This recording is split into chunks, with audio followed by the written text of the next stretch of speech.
UI that did come up, and I would record myself, and I'd have like little sample pads. Right, so I could like press on my phone. I was trying to get it to move too. I was trying to get it to go over there, record Trey. Hey, Trey. But it was neat. So more next time. Oh, because I was trying to like work with that. I saw it that was available. And then we didn't want to do branches. There's some branches that's small that there's no solution for like you do audio and video, so it counts them all. Depending on what you're silently getting.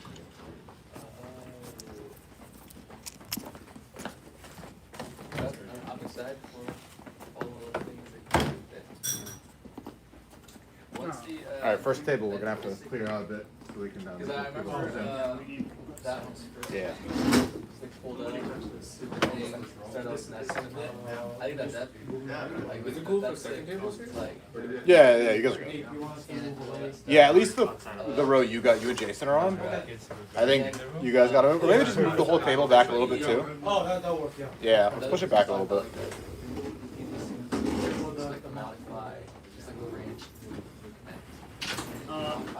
I changed the title of slide 3 to how it works. The idea is that we can probably just demo it on slide 3. So we can talk about how it's. Then it'll just visually explain everything. It's going to crash. dude, this thing's very sick. It's actually really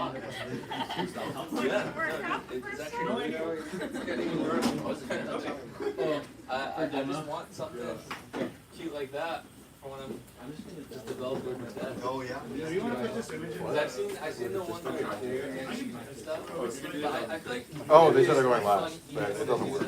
Oh, yeah. I'm trying to put the video in the TikTok. I feel like all the stations I choose all those videos.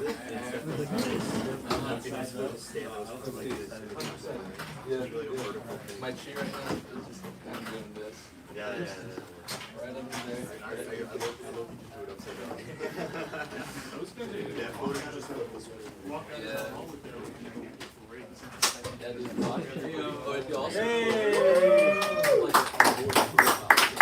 Woo! Time.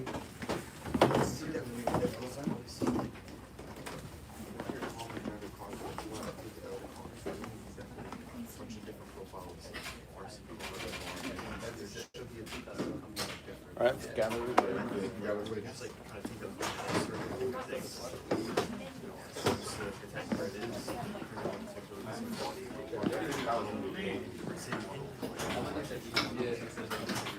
Yeah, it's cool to have like experience for like anything about it. Kind of like you don't know play and We can record it. Oh, yeah.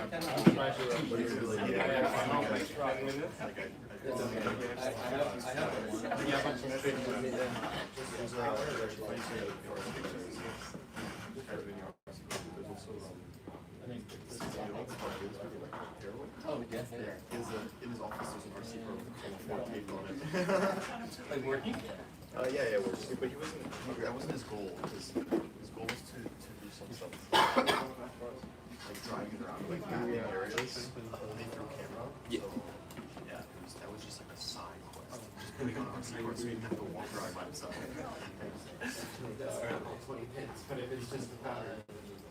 Yeah, I'm stoked for the new era of like the dudes.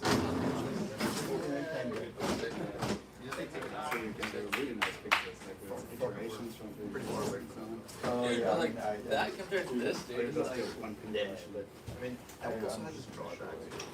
Like the form factor is a bit different. Are we live? Demo time. Demo. Alright, there's space. Go. wait. I don't think there's space for this. Nope. I think just sit down. Oh, Nope. Can't canceled. We were both canceled. Need to stay. Yeah, they're trying to keep those empty so that they can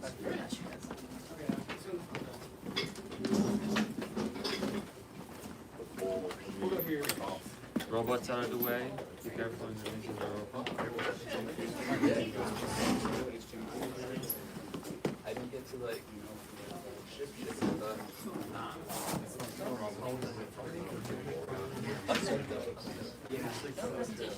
What I used to go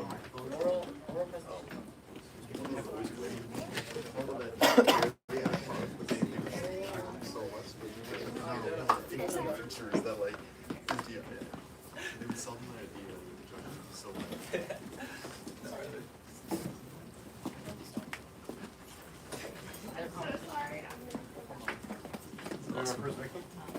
Alright, who's gonna start? All right, Lucas is our first victim. Go, Lucas!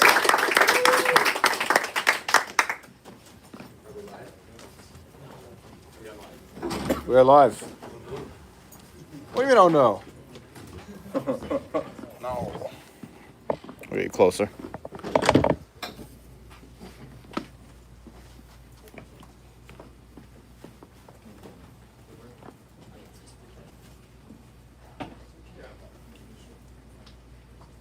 We can start? Let's do it. Okay, let's do it. Yeah, my name is Lucas. I'm Daniel. I'm from Germany, was here last year, working last year on the, I was working last year on the Rivian Generation 1, even though we don't have Rivians in Germany, I somehow came out being a Rivian guy. And so, yeah, since I did the Rivian Generation 1 last year, my goal was to do Rivian Generation 2 this year. And yeah, the Rivian community is like a big family. And since water, blood is thicker than water, to become part of this family, you have to make your hands plastic while install the harness. So our goal actually for this this year was to make installation easier. So we tried connecting to the camera instead of the main LS computer, and we tried, but we were not able to get the controls working. So we looked a little bit closer and we found, like, when we are spamming the camera bus with messages, the ADAS computer filters out most of the messages. So the camera is actually just used for high beam assist and traffic sign recognition. So we were not able to get the controls working with the camera. So again, we have to install the harness at the louder. Louder, yes. Okay. So we have to install the harness at the ADAS computer again, which sits in the passenger's footwell. But it's way easier this time. So if you remove the connectors in front, you can easily install the harness, and it's a better experience as on Gen 1. So one of the first bugs we had was that when we were driving with OpenPilot on Gen 2, the system randomly faulted and we lost control. And we were looking really hard into this, and we were not able to find like anything that's related to that. And a few weeks ago, I wrote a little OpenPilot MCP server, which checks like the basic things like, is there any message blocked? Do we have any faults? Is the angle speed like way too high, etc. And one of the things I also check is if there is anything like strange with the counters. So we ran a route through that MCP, and we found that the ADAS status message has some weirdly looking counters. So this is what we were seeing on the bus. And then I showed that to Shane, because I thought this is like maybe the Python process lagging and we are not sending the messages fast enough. But we noticed that on the Rivian, the ADAS, the vehicle dynamics module, sends messages like randomly almost at the same time. And what we did in OpenPilot was we only grabbed like the last message we received and then forwarded it. So this resulted in a bug that we were skipping counters. And after a certain amount of skipped counters, the car faults and we had the system fault. So what we are now doing, we are grabbing all the messages and then forwarding everything, and so we don't have any script counters anymore. But this is actually like, I would call it a bug on the Rivian side rather than a bug on the OpenPilot side, and we had to handle that. And after we fixed that, we had no other faults anymore. So the manufacturers switching away from CAN to automotive Ethernet more and more. And on the Gen 1, we have the problem that there is no set speed on CAN. Even though we have the long control, we can't use it because we don't know the set speed of the ACC, which sucks. And on Gen 2, this is getting even worse. We don't have any door status, we don't have a seatbelt status, and so we had to make sure that the car handles this itself. So when you open the door while the ACC is engaged, it should disengage. And if you unbuckle while the ACC is engaged, it should disengage, because we don't want that people engage OpenPilot and then go outside of the car and make some fun YouTube videos. So we had to make sure that the stock safety is handling all of this, and it does, luckily for us. So we can just use it as is. And then the port was running stable, and then we went to Shane and did some injection tests on the highway to see if the car exceeds the lateral acceleration that is required by ISO. And we expected it to be the same as Rivian Gen 1, since the EPS firmware is the same as Gen 1. And yeah, it's basically the same behavior on Gen 1 as on Gen 2. Yeah. Then. So now, to actually profile the EPS. So we saw, okay, Gen 1 and Gen 2 have the same EPS firmware. And now, recently, we got a new tool merged into master, which is called Lateral Maneuver Report. You can find it under Developer Options next to the Longitudinal Maneuver Report. And what you can do with this tool is you will drive on a strip of road at 20 miles an hour, and it will command left and right step responses. So, for example, 0.5 meters per second squared into the right direction and the left direction, and then also a sinus signal to actually profile the EPS response. And of course, we did that with the Rivian 2 to see what the behavior would look like. And this is the report. So, for example, here in the sinus wave, you can see that we are limited by a rate limit, which is the green line. So it struggles a little bit to keep up with the sinus. The blue line would be the ideal sinus, and it creates some kind of janky sinus. When we compare it, for example, with a perfect controls car like Tesla, you see the orange line is a perfect sinus. So this is what we would expect from a perfect controls car. And yeah, you can pretty much do the direct comparisons. Here you see the step responses in the right direction, left direction, and then the sinus. And the Tesla is pretty much perfect PID response of a car.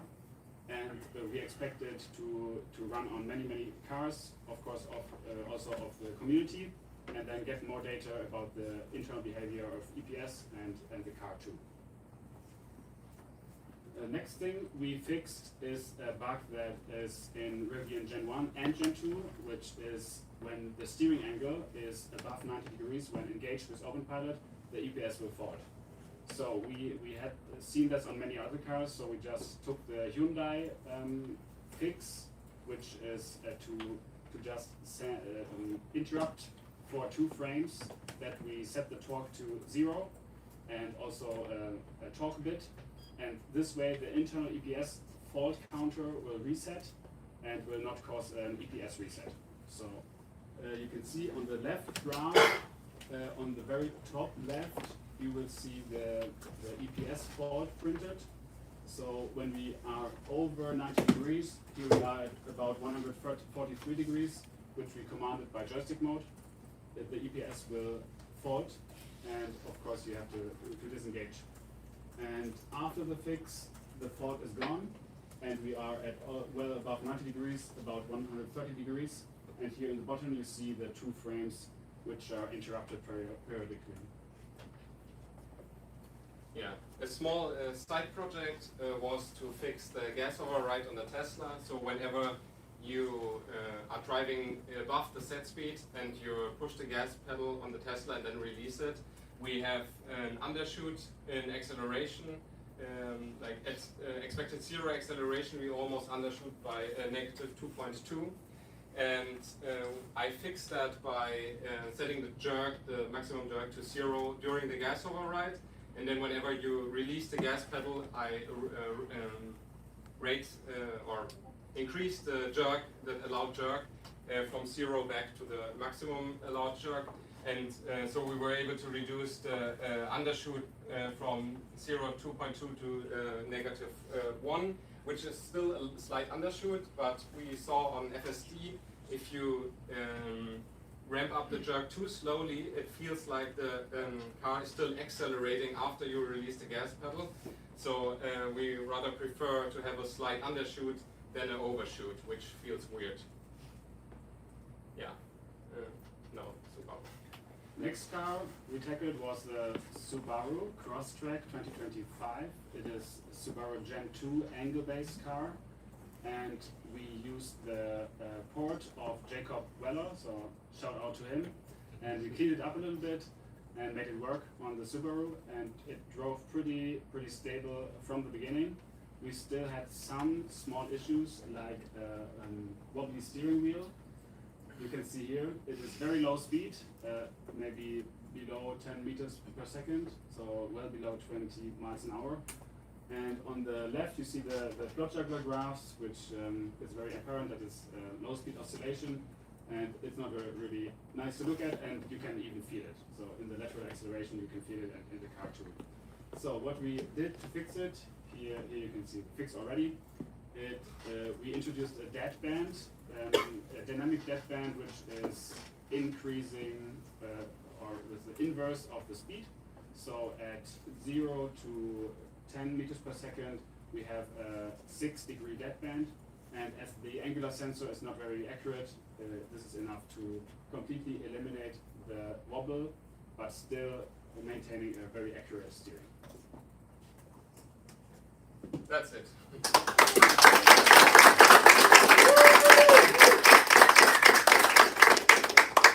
I think I forgot to mention that Gen 2 support is already merged. We were allowed to click the merge button yesterday. Let's see if there's any questions before you guys ditch us. They just wanted you to talk louder, so I think we're good. What are we talking about? All right, cool. Let's just go in order then. Jason, you want to go next? You ready? Sure. The Gen 2 is merged? Sure. I keep couldn't buy that. Congrats, guys. No. Let's go. Let's get our other reviews I back. can figure out what algorithm I use for the oscillation. What's the problem? Let's see, probably a common filter.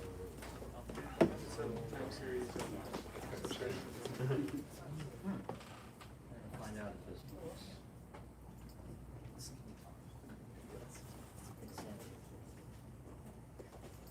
Gen 2 artificially merged LFG. Yeah, no questions. You just got an LFG.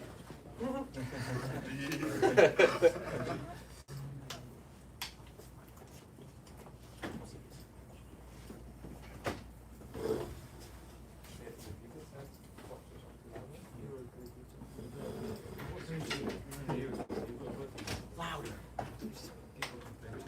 Did I actually tried it? Also has to do with the microphone. No, it was fine. Now all the people that voice German You guys ready? screaming. What? The main issue is when someone speaks close to the mic, it vibrates.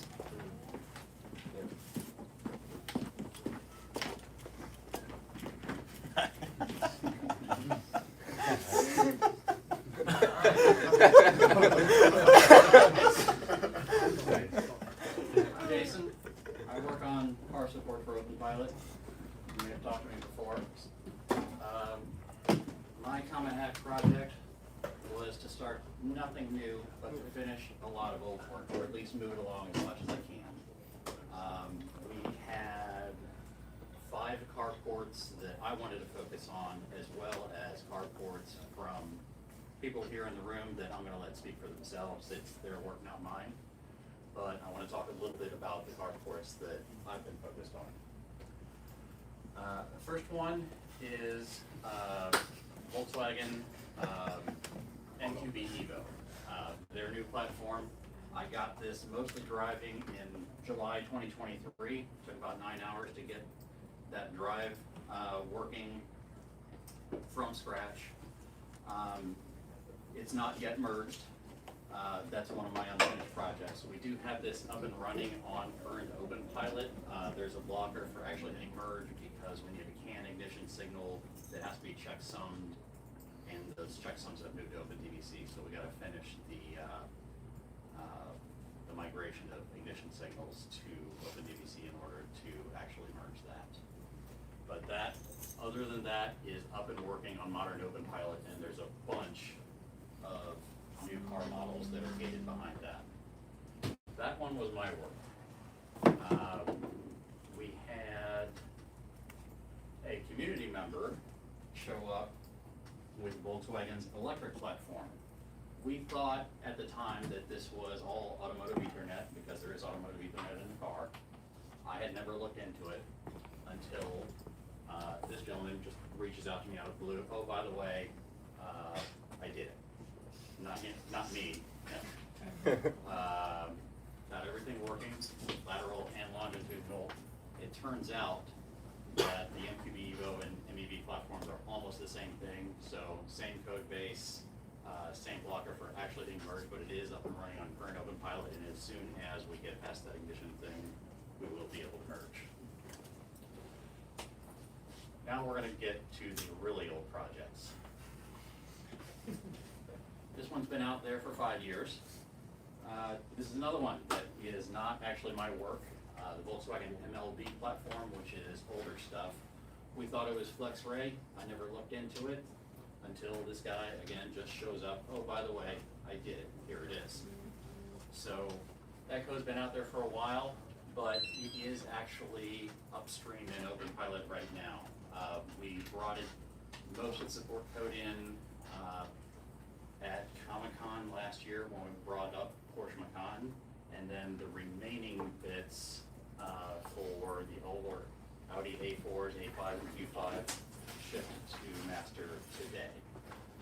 That stuff is in dash cam mode because it hasn't undergone formal common safety review, but it is in pretty good shape.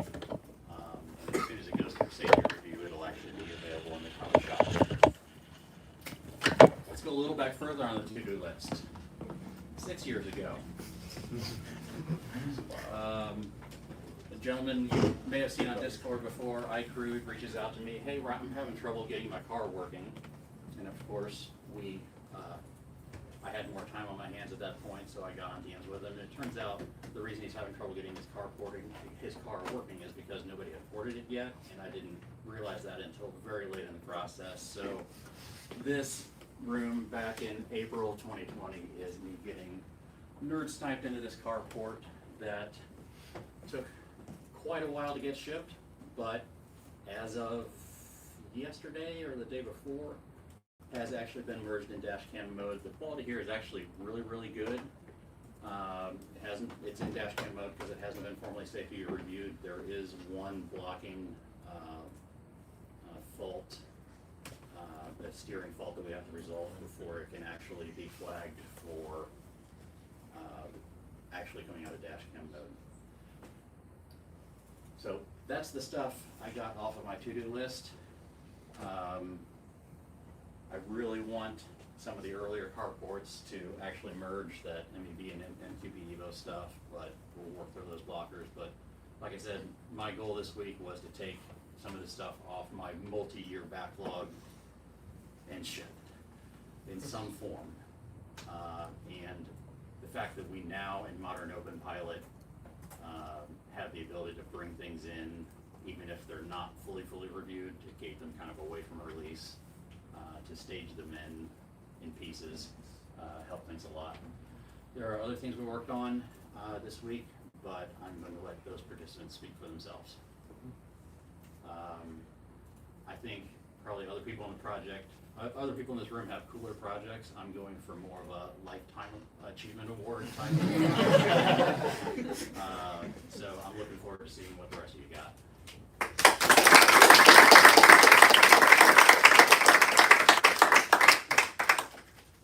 All right, you ready? You ready? Oh, I guess so.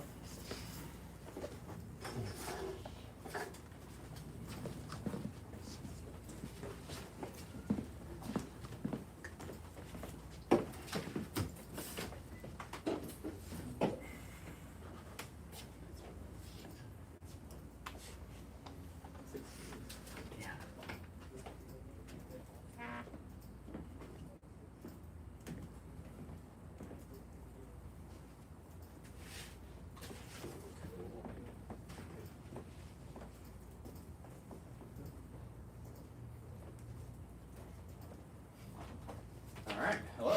So I didn't really have a presentation ready, so I just took a bunch of screenshots and goodies that I've been working on, and just gonna show you one by one. So I was working on Introduce yourself.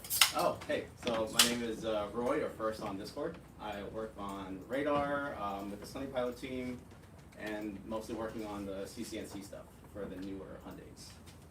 Non-angle, just torque. This was back when we were trying to expand the storage on the Comma 3X and also on the Comma 4. We do have most like partial support on the Sunny Pilot, just without the UI. But since Comma introduced, or Milo introduced the smaller file sizes, it really hasn't been really needed as much. But it was pretty cool. Had to downgrade 3.0 to 2.0 because of some GPS issues. So that was pretty fun to work on. This is a little surgery going on. And then this is the CCNC stuff. This was really fun. So I was trying to get my car working on the Kona, and then eventually became the Sonata. CCNC and CCIC is like a newer style display. On HDA2 cars, we don't have access to send those messages, but on HDA1 we do. So I was able to reverse engineer bit by bit all the messages, like this imaginary 250 mile an hour speed limit. We also have access to hidden messages that never got released, like Highway Driving Pilot, which I don't even know if they have in Korea. Maybe they do. But it was pretty cool to see all these messages. This is for HDA2, which shows on the HDA1 car. This would be like a good idea to integrate with OpenPilot's lane change. So, again, some more messages, playing around with the lane lines and colors.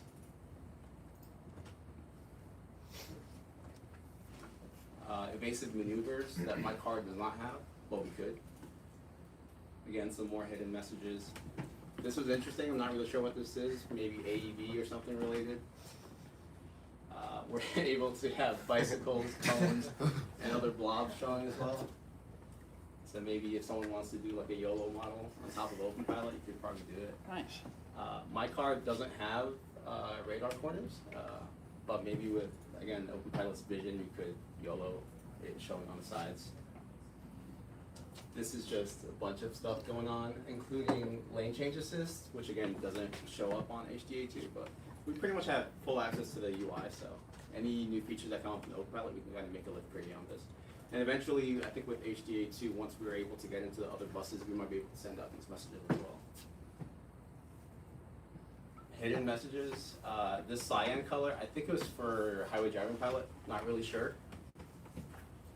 To be determined messages, I guess even the devs have things to work on. What is this for? This might be steering related. Yeah, this is just testing joystick on my car. More USB stuff, trying to block off some of the interference. Didn't really work. This was when I accidentally modified a bit on the port, and it ended up making my steering very loose. We ended up touching the damping signal, which I guess now angle has the torque gain, which might be a little bit related to each other. And this is it when it's full damp, so nice and strong. A little light show. I wasn't able to disable the parking ADAS, so the parking ECU was sending out no lights, and I was sending out lights at the same time, so it was flickering. This is, lane change assist. So again, it's the HDA2 thing, but we're able to play around with it here. This is Joy. It's not really visible, but if you look over there, that's the regen on my hybrid. Normally with the paddles, we're able to do 3 levels of regen, but I was able to go in between as well. So we might be able to add like a regen control, but this is only for hybrid, so I'm not really sure how useful it might be. This is my AEB dummy, just to confirm that it still works on my car. And this is the actual video of it. I don't know if we got sound. Yeah. The AEB works, still retains, which is nice. I was testing out the limits of the tofus, as we call them, so we're able to do a bunch. Yeah, but pretty cool. Cones, there's a bunch of other stuff, bicycles, trucks. And the cool thing is these are all parsed upstream. If you look at the 161, 162 messages, you'll be able to see everything. And if it's a CCNC non-HDA2 car, you'll be able to send this out and modify it for yourself. This is showing off the lane change assist animation. This one, when it was a little bit buggy, so we had to read off the 1B5 message, and we're able to see what the camera sees in terms of lane lines, and I was just able to use that to modify the positioning. This, I think, is showing off the curvature and also the lane change positioning. Pretty cool. This is actually on our CCNC branch right now. It seems stable enough, in fact, to keep it, but we'll see once the port gets to be upstreamed. More light show stuff. So I was able to control left and right signals, but by sending it and conflicting with the ADAS unit, it does come up with a flicker effect. We also found some messages on this SEC control message where it sends the hazards and also door unlock. So my assumption is eventually at some point with HDP, the car comes to a standstill, emergency lights, unlocks the door, and creates an emergency. More lights, more turning. Torque is pretty decent once you play around with the damp. The only problem with it is if you lower the damp and you hit a pothole, the steering is very loose and not really usable. So we kind of have to do something similar to what Angle is going through now, but Jason will, from Sunny Pilot will be able to tell you more about that part. Yeah, so they're pretty decent. More USB debugging. This was interesting. I ended up buying a bunch of different Amazon links and trying to figure out which one was the easiest to modify. The Samsung bar is the best. Yeah. Again, taking out some of the pins to downgrade it from 3.0 to 2.0 to mitigate the GPS issues. Onto radar tracks, you see all the points over here. We're able to get the distance, but the lateral was obviously wrong. You can see it kind of looking like a V shape. But we got that fixed a little later. Again, you can kind of see the V shape. This was on the 3X. We're able to do like a minimal kind of mode with the Vision UI, kind of like a Tesla, and also show the radar tracks. So even if, so on all the cars, including HDA2, we're able to see and parse most of the radar tracks. Can't really use them on HDA2 yet, but at least we can visualize them. And it works pretty good on the 4 as well, even with the small screen. This is more radar debugging. In the beginning, I didn't really know what I was doing, so I would go for a route, modify stuff, then replay it, and then it was a mess. But I was able to make a better debugging tool, so hopefully we'll get that upstream a little bit more. This was like a kind of like a top-down view, similar to like the Tesla or the Rivian. When as you increase speed, it kind of goes a little above. Never got merged, but it was cool to play around with. I was trying to do like a live stream from the device to the web browser. It wasn't really working, but these are some screenshots. And this is the HDP button on, I guess, the upcoming cars. More radar. This is what happens on Common Connect when you insert the USB and have the 3.0 interference. This is how it is without it. Much cleaner. Fixed on Common 4. Hey, yep. Yep.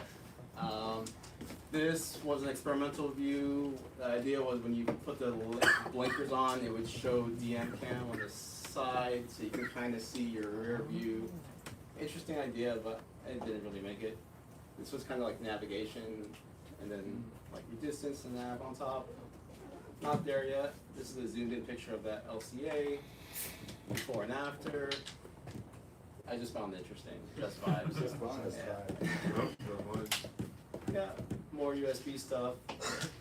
And then I think we could do the game demo if it works.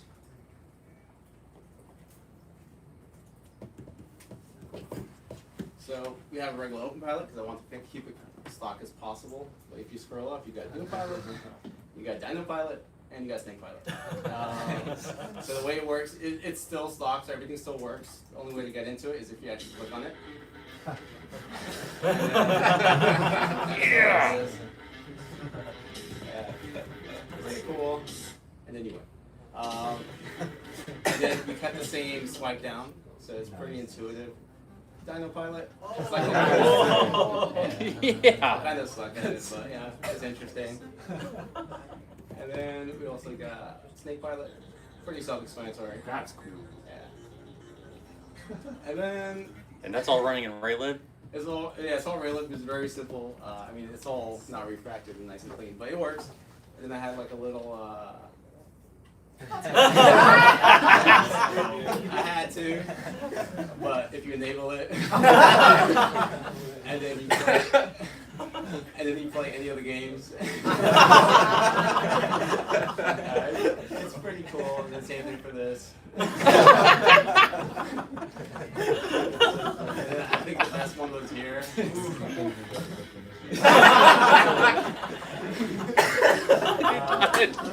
Yeah.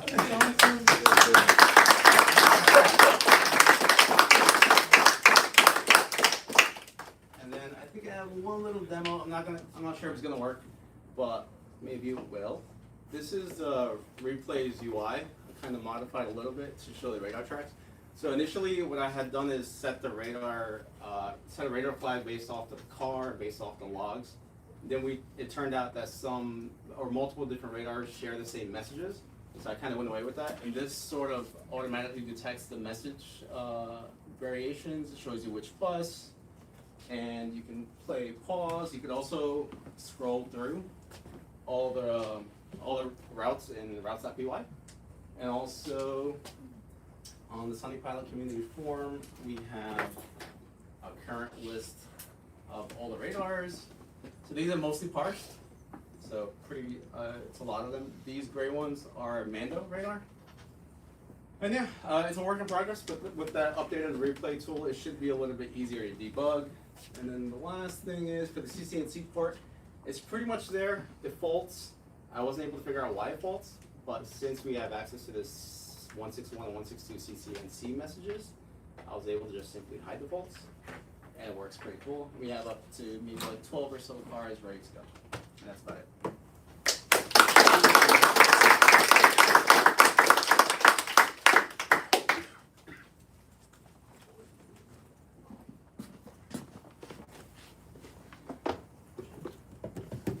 Jen, you ready?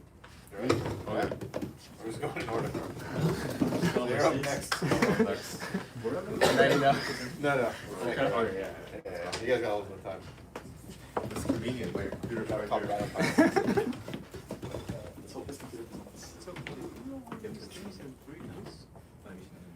In and out, so I kind of like to dive into stuff and then just let go and go back and forth. I give up very quickly. So like, how long have you been finding this? The CCNC has been like 2 years. So like the first year when we did nothing, second year kind of came in. It's more in charge. It's cool though. Thank you for letting me use your Google. Yeah, no worries, bro. I'll give you a shout out on my presentation. That's all. Alright, so everyone, my name is Shen. I usually work on car porting. I port a Model X. For my car, my main interest is in like firmware, hardware development. So as far as Cowhack, I did a lot of the it's called Wellness. Wellness kernel hacking. brought a bunch of peripherals on the 3X and 4. So excited to share with you today. Where's my cursor? Yeah, so 3 of the main big thing I ported this weekend is Bluetooth. I modified something with MDNS and eSIM, so it's better developer experience for you. Sound, we have sound folded up on 3X and 4. So Bluetooth porting is very easy to port. There's some caveats. The chipset that the 3X and 4 uses is the WCM 3990. It's a Wi-Fi plus Bluetooth combo chipset. The Bluetooth is on the UART, which is interesting. First time seeing it. Usually it's on a USB bus. A quirk is that you need to set a Bluetooth address before bringing up. The Wi-Fi part of the chipset, if you don't set anything, the phone will fault and say, oh, I don't have a MAC address, just gotta pick a random one. But for the Bluetooth address, you have to separate before bringing up. For the right now, this is in mainline. How it says right now is basically derived from your dongle ID. It has a Bluetooth as the eSIM interface right now, so you can. It's set to be not discoverable, just running at the background. So if you want to do something with it, you have to go through dbus to access Bluetooth. I have a demo. I hope it will work. Basically, I made a Bluetooth terminal UART server that you can just connect wirelessly to the 3X. Let's see if it works.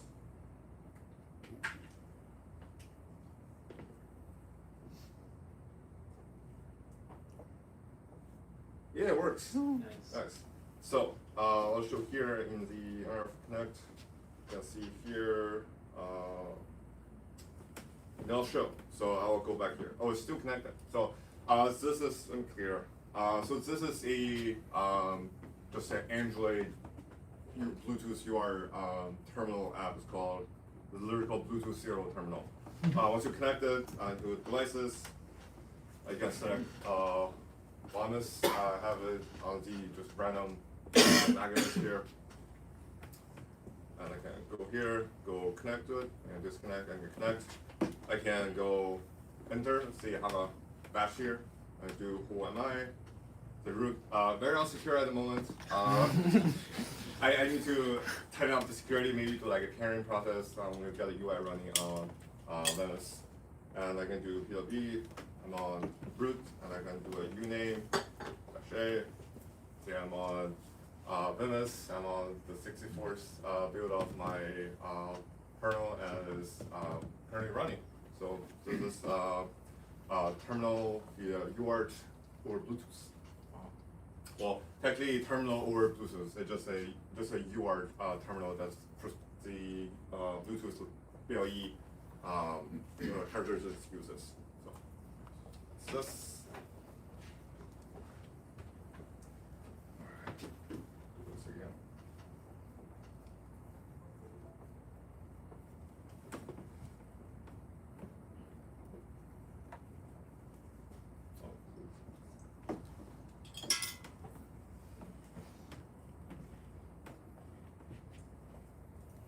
So next is MDNS eSIM. So there is already a MDNS publisher in the Venice kernel itself. It's currently just comma. It's comma dash the serial .local. If you just plug in your comma device into your computer. I made another one that's just comma dash CC or misi.local. So if you don't know dongle ID, for example, we have right now, actually do not know the dongle ID because it's have the touch screen going on the blue screen, so we can just do comma dash TC for the misi.local dropping into the SSH. Also, a quality of life improvements. Right now, the NCM doesn't have a fixed, quote unquote fixed address. Right now, it's before the 196.168.42.1/24/7 address.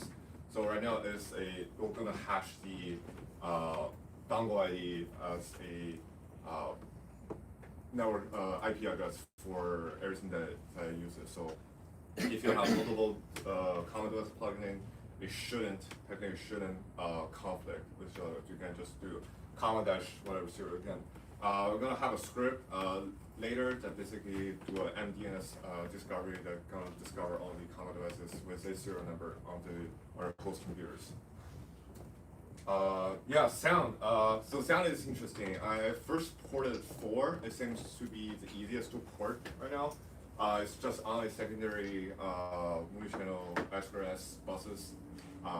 It's very easy to port both playback and captures on the same controllers. I have a watchdog that basically from TinyMix. It's called TinyMix. The mixer, the system, the local audio server in ArcNodes right now. TinyMix? Yeah, TinyMix. So it basically runs use the TinyMix audio mixer to pipe audio. Have a. It's very low. But here is basically the test audio from I think Alice or. We'll probably hear it now. It's probably. Oh.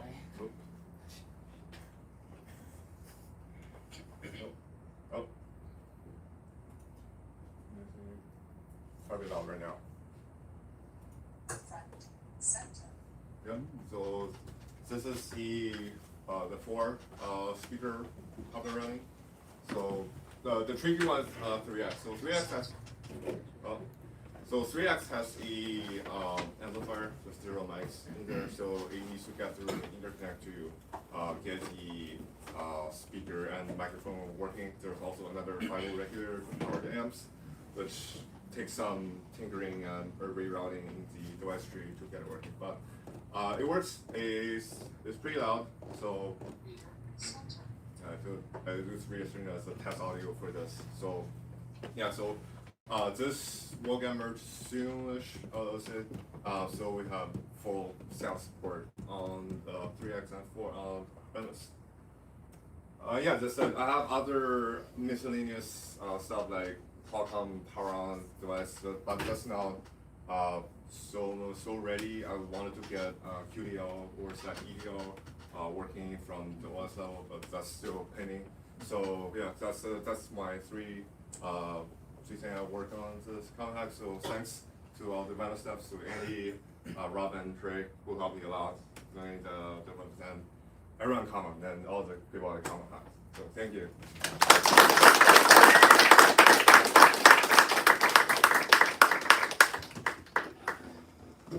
We're not gonna go slightly faster. We're almost an hour in. And do the first table. So. Okay, I'll go real quick.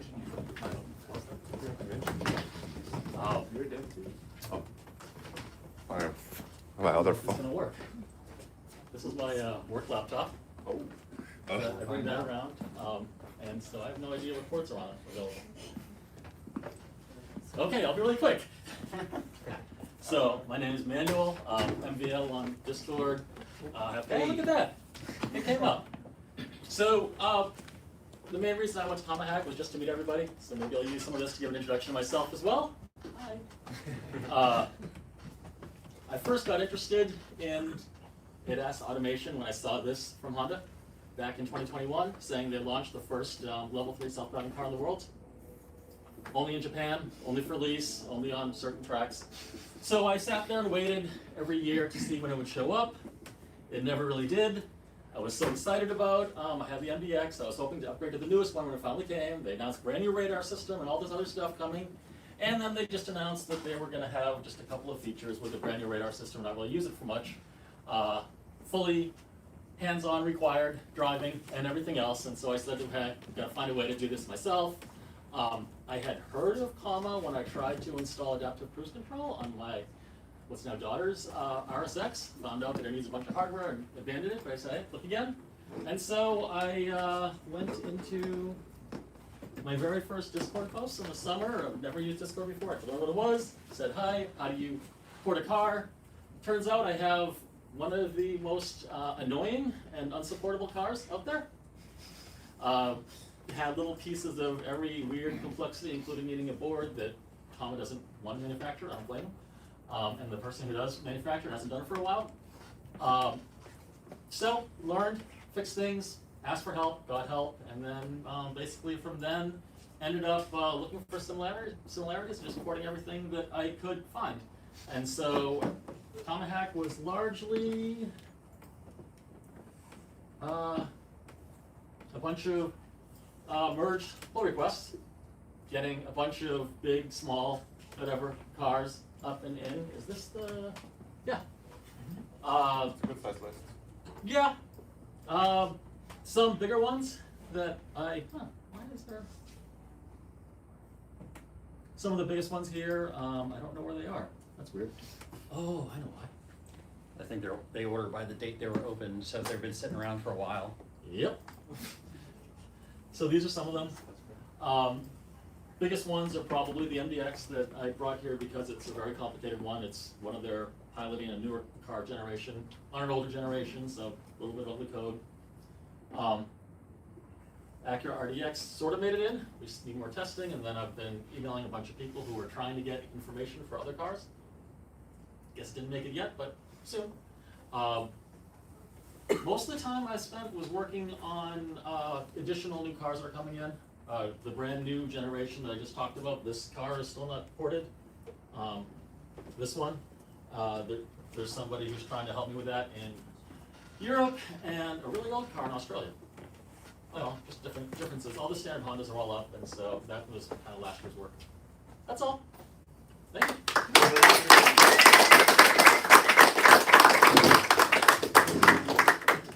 YouTube says MVL the GOAT. I agree. YouTube, you got one comment that says MVL the GOAT. Cool. All right. Thank you. Yeah. Of course, that was. Mr. Alex Bowden, if you know who that is. Yep. Shout out Alex Bowden. He's a Hyundai guy, but yeah. Oh.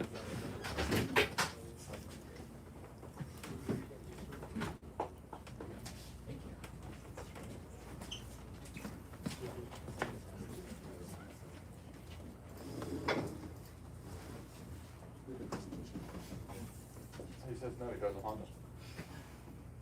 You're wrong. Definitely. You're claiming this fan. He's an MVL fan.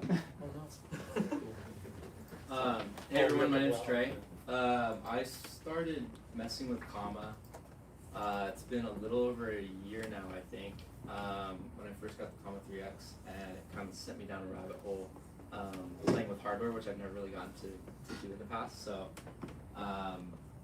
yeah, I've had a really good time over the last year fiddling with things. And you'll see kind of the culmination of a couple of those in my presentation.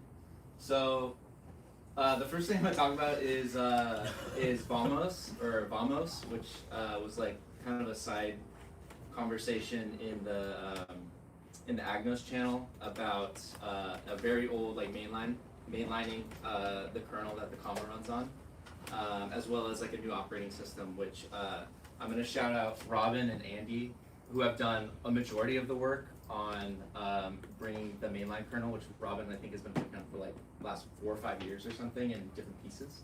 And Andy got a lot of the base like Void Linux set up and booting, and even driving on the Comma today, which is super cool.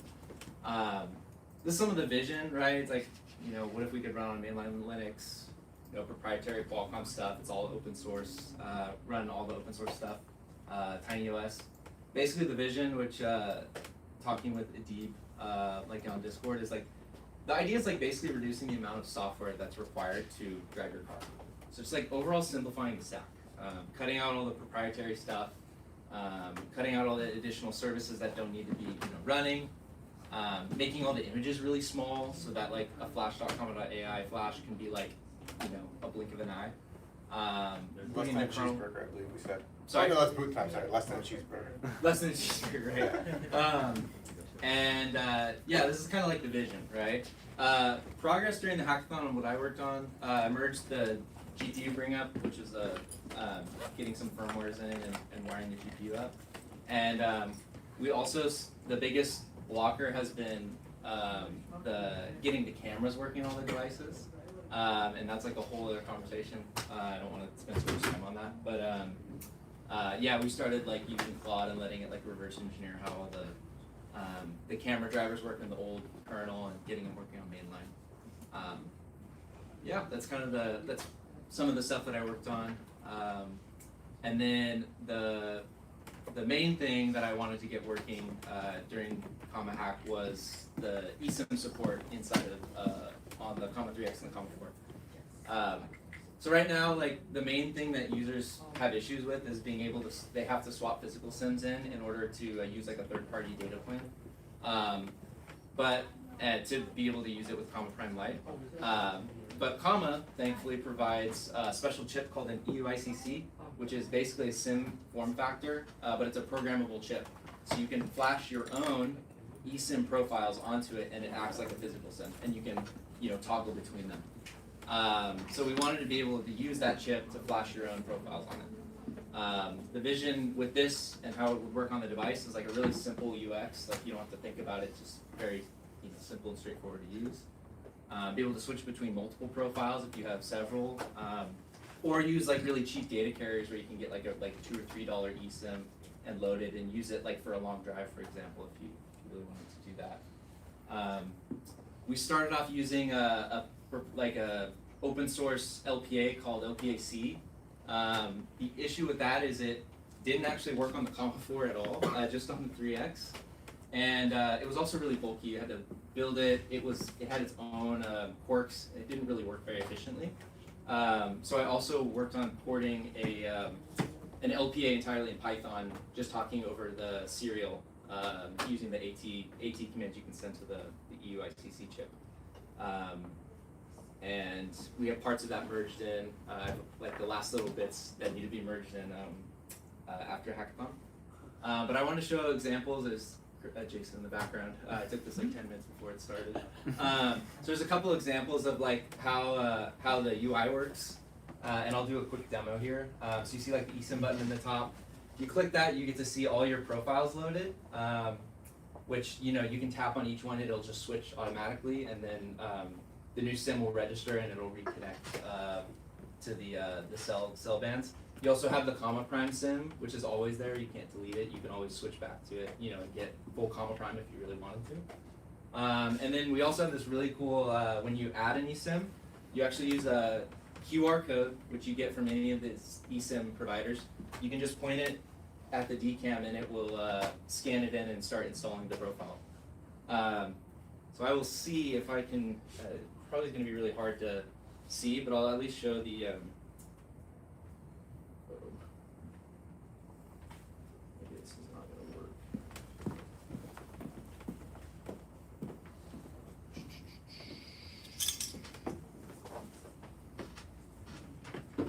The MISI is working right now. So I'll show you the MISI. It's going to be like impossible to see this far away, but I wanted to at least show the example of the scanning working. So I can hit this button, this add profile, so the DCAM starts, and it says, you have to hold the QR code to the camera. And if I go and I have a QR profile here for a test profile, so if I hold it up, it's basically instantaneous. Like, and then you can enter like your profile nickname, so you know which one it is, and it'll go and start installing it. So.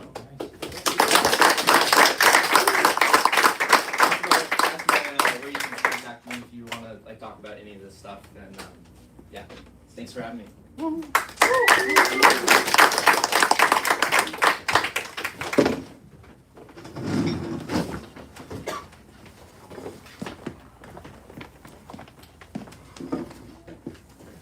There's a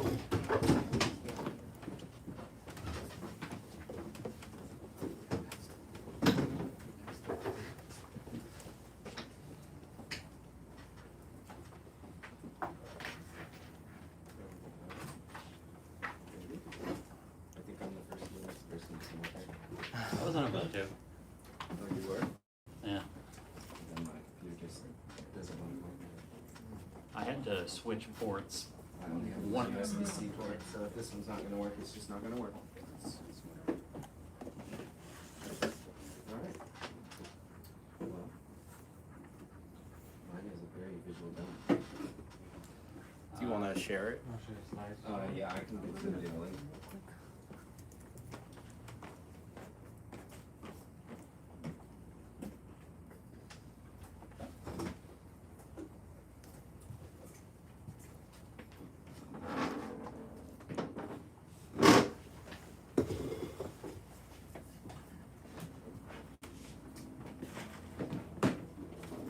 WRL in the chat.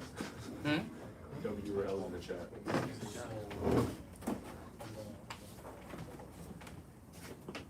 How many people are watching? Up to 943. Oh, yeah, you did that already. Just make it public. Yeah.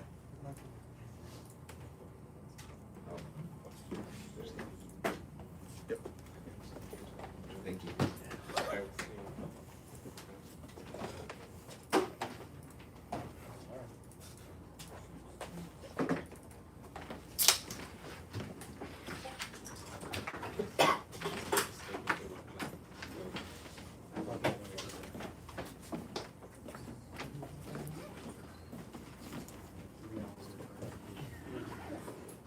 Okay. So, for my comma hack, I was working on kind of a web revamp. I am Matt. I have just a 3X, working on getting the 4. And I have a hand-modified relay harness box in my car because it kept frying itself every time I installed it. So I started in an Impreza, now I have a Forester. These are my contact info. As Trey and Shen mentioned, we've been working on Vamos. It's kind of Dora themed, so what does Dora bring on every adventure? Yeah, so flashback. So basically what we need is flash.comma.ai, but for Vamos, it should be really easy, it should be plug and play, and they should always come directly from the CI pipeline, so we have the latest build.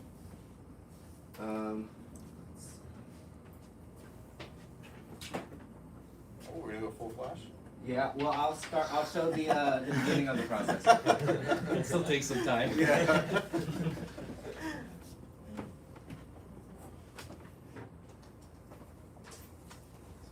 I think we should do the full flash. It'll incentivize. Let's make it fast. I think we should all sit through this. Yeah, yeah.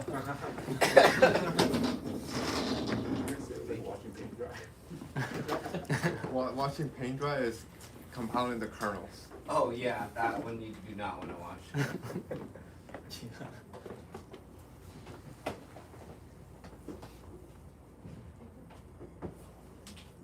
Okay, so here's flashback. Can you help me flash Vamos onto my common device? Let's go. Yeah. We got 3X here. We're gonna, so same workflow as the usual flash. That's it. And then it just flashes. Full flash. Yep. Go. I'll finish my demo and we'll check back on it. Real quick, any questions about flashback? And so, besides the device, what do we use the most? I would say we use Connect. So obviously we have the original Connect. Most of you probably know this. Oh, this is gonna be a bit of a different demo. This one should still work. This is new Connect. I'm not sure how many of you have seen it, but is this okay? It's got a little bit more information. It shows you how engaged you were over a drive. You can select a route and you can see the information over here. Now we have new Connect. Oh, and of course it's a local host. I think it should be. Oh gosh. Scroll up, just scroll up. You're not looking at the terminal. Just on the full screen. Yeah.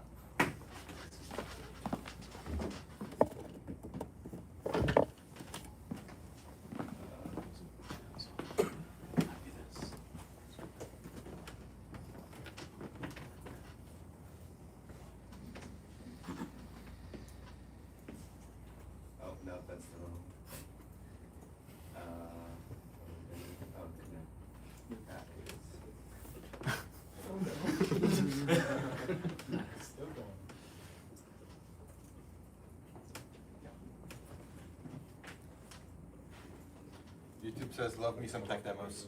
That's how it goes. Every time.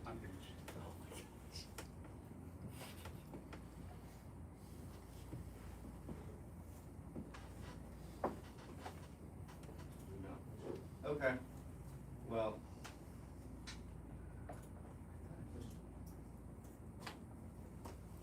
Oh yeah, I did.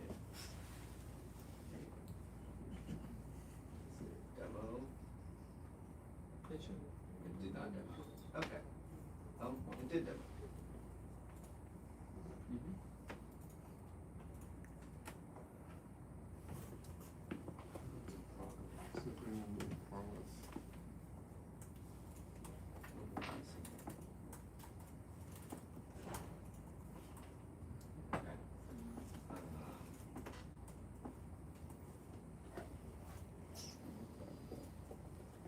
Oh. Swiper did not swipe. Yeah. We do have it. Oh no, swiper, no swiping here. Okay. Well. I'll demo the rest of my letter, I suppose. You can also describe what you added. Yeah. To the. That's true. So I essentially added more engagement stats. You can track engagement based on time or distance. You can also see how long of a streak you had engaged. If it was, it will show the longest and the shortest streak, as well as different stats about how many engagements or overrides you had, and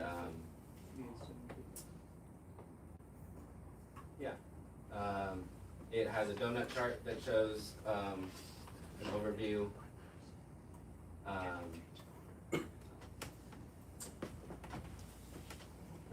Should have had a backup.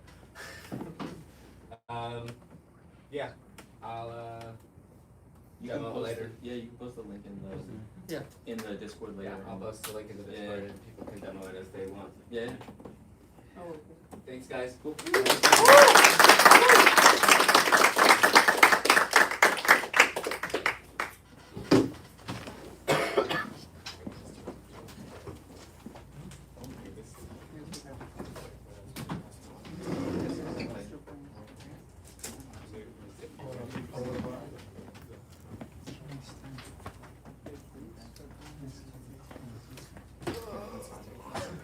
Yeah. Hi everyone, my name is Sabir. I'm more of a machine learning guy than a car guy, so my project was focused on machine learning problem.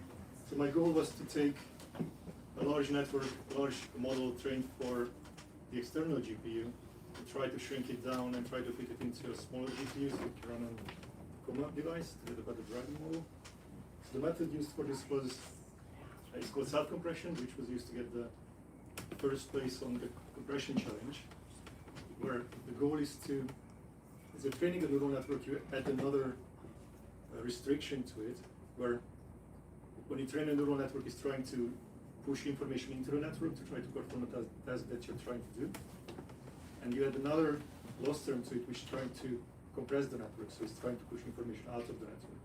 So the result of this is that these two forces are trying to balance out.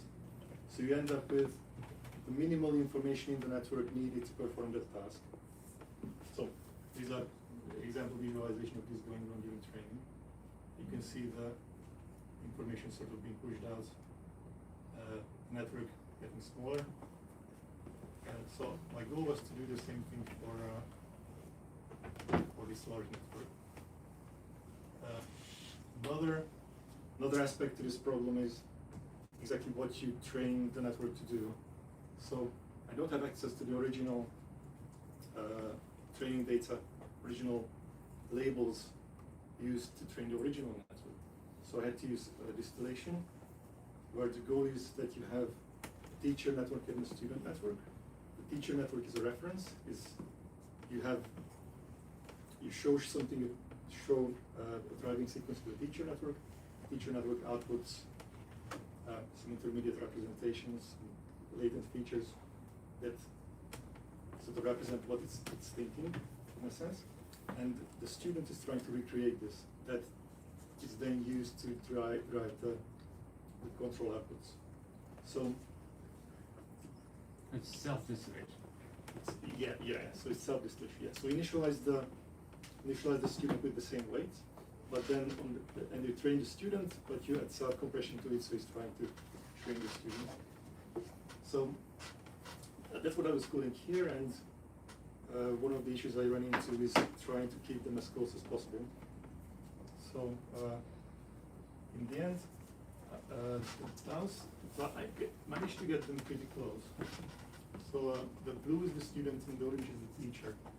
You don't see the blue because there's sort of a perfect overlap. Maybe here you can see that they overlap. So there's a sort of a fraction of a degree difference, and like a few centimeter difference between the control outputs of the two. The downside of this is that you have to train it very slowly. So the training will take days. So far, I got this far. So this is the distillation. This is the difference between the student and the teacher, and this is the size of the student, which is going down, which is good. But for this to get anywhere useful would take at least 48 hours, probably more in the order of weeks. So partial success, I would say. Thank you.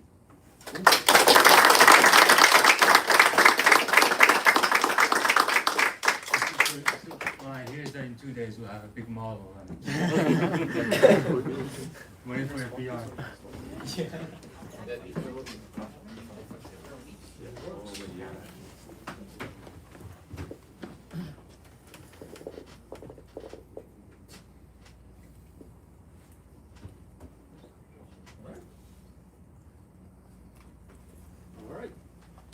Hi everyone, my name is Jason Wen, and you probably know me as Sunny on Discord, and on the Sunny Funny team. And during this Common Hack 6, I work on some carports, try to do some ECU firmware dump, and trying to get bad safety in OpenPilot.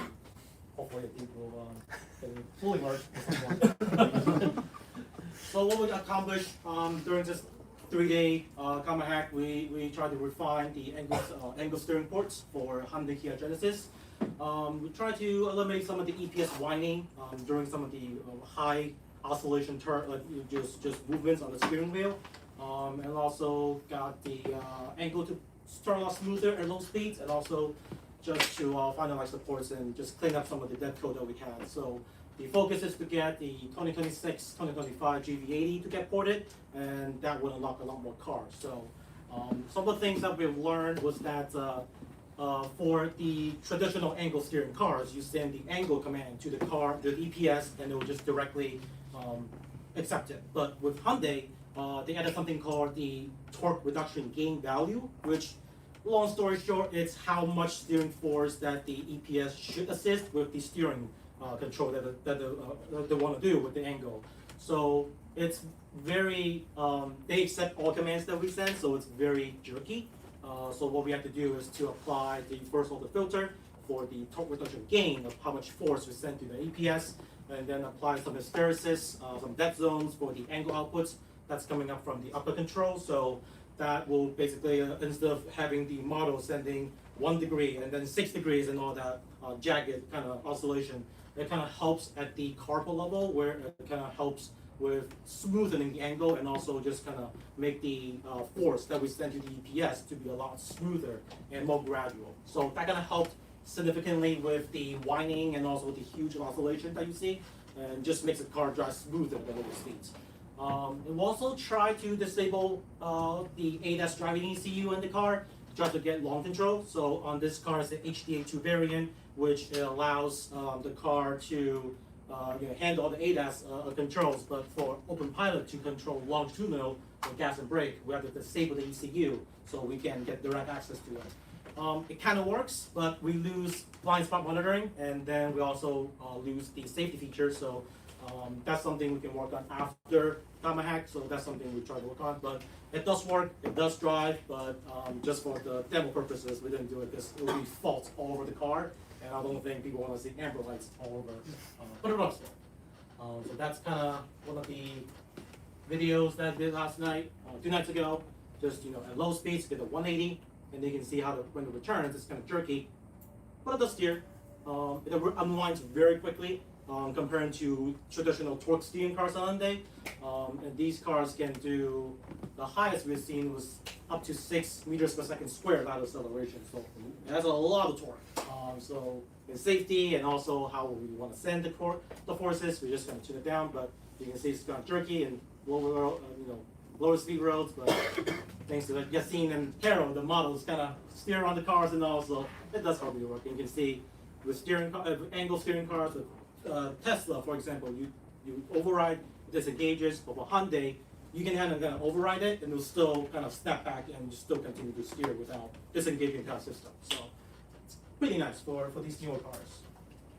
So thanks to Daniel from Kama, we were able to run the lateral maneuver tool so kind of see how they behave during some tests. So we can kind of see it kind of follows the desired lateral acceleration, axial, and steer angle. So you can kind of see it kind of follows that kind of trajectory. So it's pretty good. We were able to see a lot of these jagged lines, which is where we notice a lot of oscillations, where it had a lot of noises and also just the field were planted. So also here we kind of limit the bound to 0.5 lateral jerk. So that's kind of how the test ran, and then we just kind of bound to that and just see how it really worked. I think 0.5 meters per second square for that, and then I think 2 lateral jerk. So that's kind of how we got the test. So you can kind of see the EPS just accept whatever we send it, and it follows pretty nicely in that. So just kind of see how it drives along with what we send to the car. So it's pretty faithful in how it sends out. Long story short, we send the angle command to the car. Traditionally, for many cars right now, including Tesla, some I think Tesla and some Toyota, they just send the angle command and the car just accepts it. You send the enable command and it'll do it. So it's very faithful, but it just blindly follows it. So whatever you send, it will just follow it. If it's jerky, then it's not good. So we want to try to do that. Torque reduction gain talked about how much force it sends to the car. So when that happens, if we just full send whatever we tell it without any dampening or whatnot, then you just basically hear this steering wheel just wiggling for like 100 hertz, and it will do like 1,000 of these little movements. So probably not too good for the EPS, and probably not so good for stable driving, right? So like we said, we applied the horizontal filter for that, and then the hysteresis for the angle control, and it definitely helped that experience, at least at low speeds. Horizontal filter. Before we applied the filter, a lot of noises and uncomfortable driving. After you applied it, there was like 99% of the oscillation eliminated. Then it's smoother and it's quieter, and it's just a better experience in that. We make the transitions more gradual, and that's why it helped in that scenario. Yeah, same thing here. Hysteresis for the angle. It was just very jittery. So Jason and also what he talked about, we want to kind of honor every single control from the upper controls, like models and also the upper controllers. We want to send it exactly what they want at the carpal level. So this is like the closest we could get without affecting what the model wants and what the control wants. So even after you apply this, unwinding and winding in turns with the safety model, Abide is still turning very fast. It's very direct. There's no obvious delays that would say like, oh no, this car drives like crap right now. It doesn't have that. So we didn't sacrifice responsiveness with this. So this was a very good one. And thanks to Shane spending like 3-4 hours last night with us just in the car tuning and all that. So that was very helpful. And yeah, this is the highway driving with the 2025 GV80 Coupe. This is my car at home, but this highway, you can see the lane change is all angle control. It's very smooth. It's very flat on the highway, and there's no jittery and anything. It will just smoothly do it. And you can see it's just very smooth on the steering wheel. There's no jerky and anything like that. So this car, I think, is part of Tesla.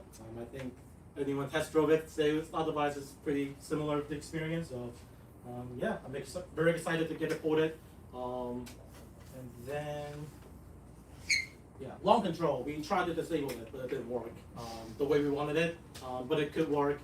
So after the Karma hack, we'll try to see if we can incorporate what Roy did with the radar tracks from the radar, for the corner radars, and then incorporate it with the ECU disable, so we can kind of mimic what the car might see with the blind spots. So kind of get that back for the user, so they can get long control, disable ADAS, but they still keep the blind spots. So that's something we can look into next. We still use the same method to disable the radar. 28 service is the communication protocol, just disable RX and TX. It does work. It does require some sequence to do that. So traditionally, you just send it, it disables it, and you can do it. With these newer cars, I think they're made by Bosch for all of these ECUs. You have to keep the car into on, but not engine on. So if the engine's on, it will say the ECUs is now in conditions not met. So it will reject all commands that you send with the 28 service. So you cannot do any disable. There's no extended diagnostic session via UDS. So you have to. We try to do the soft disable with the ECU, where we kill the ECU completely by just rebooting it by force, and then we send it the command within 2 to 5 seconds, and that never worked. But that still needs some refinement. We just kind of found out that's the workaround that we got. So that's something we'll focus on afterwards. Sunny Pilot, we have something hardware in the mix where we will completely eliminate this, but I'll talk about it in a forum post that we have. So with angle steering unlocked, we have 8+ cars unlocked. So right now we have the GV80, that's in there, and we have the Santa Fe, Ioniq 5, Ioniq 9, EV9, EV6. So a lot more Hyundai Kia Genesis cars gets unlocked once we merge the Hyundai ports, Hyundai angle steering ports in OpenPilot. So more sales, more hardware sales, and more device sales. We have about 20-30 users right now just running on a Sunny Pilot branch that uses angle steering. So once this gets merged, we can focus on more, just getting more cars merged. So very exciting. A lot of people are waiting for that. I tried to do the firmware exploration with dumping the firmware with the script that Deep kind of inspired me to do, and it kind of worked initially with the reading the flash and see kind of we can dump it over CAN, but I think we hit the security access, so we do need the security key with the CP authentication, so that did not work too well. I'll try something out after the hackathon. Maybe I'll get a ECU from eBay and just dump it with JTAG, but that's something I'll try this time around. Match safety, very exciting. I know the team is very happy about it. So, not really. I have a couple PRs in OpenPilot, OpenDBC, and safety to kind of upstream the controls allowed. So in safety, for those that you don't know, we have a controls allowed flag, which is telling will safety allow this control for OpenPilot to be allowed or disallowed. So that kind of have the hardware safety in place. That just make sure that any bugs for OpenPilot doesn't affect how the car actually actuates. So in forks like Sunny Pilot, we have something called MAD. It's essentially keeping lateral and long and ACC separated. So if you disengage ACC, steering still works. And for a lot of cars, a lot of users, they like that control. So that's why we've been just supporting it. But one thing is that it's kind of difficult to troubleshoot without some specific flags that in the safety side that we can kind of monitor. So these PRs in upstream will help forks or in general just to make this safer and make this more, it just makes it clearer to test and everything. And just easier to audit. It's open source, so everyone can just fix any issues when that comes up. So the plan is that those PRs merge. Deep is going to review it, and then once that's good, all the forks that forks from OpenPilot can benefit from this, just for better experience and better safety in general. Next for me is just fine tuning the ankle port, and then just testing other things. And yeah, just getting more things up in OpenPilot so we don't have to do many of it in Sunny Pilot. And that's the plan, but we just try to always contribute back and just make everything works for everyone. So the benefits of the community. That's all.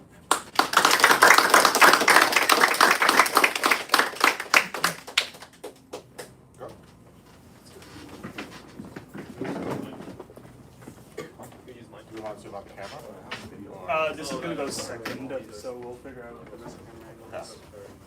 And it also takes like a minute to load. So that's why it's Yeah, I 20 think seconds. one of your guys, somebody from your team should just pick up the camera body. Yeah, And then probably. you guys can just pan it. I'm just gonna be a little. It's gonna be interesting if it tries and crashes into that, but I don't think it will. It should be frozen. Wait, we'll see if it works.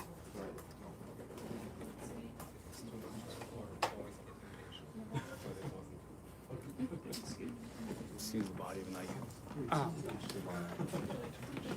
That's fine. I think I'm gonna start because I need to bring it in. Okay, I'll do mine.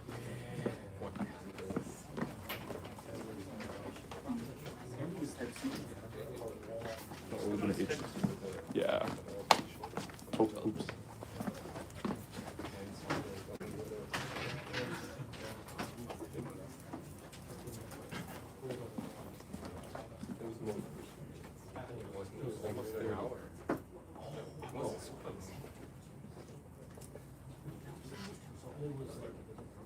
Hello, we are working on Sinistar, 173.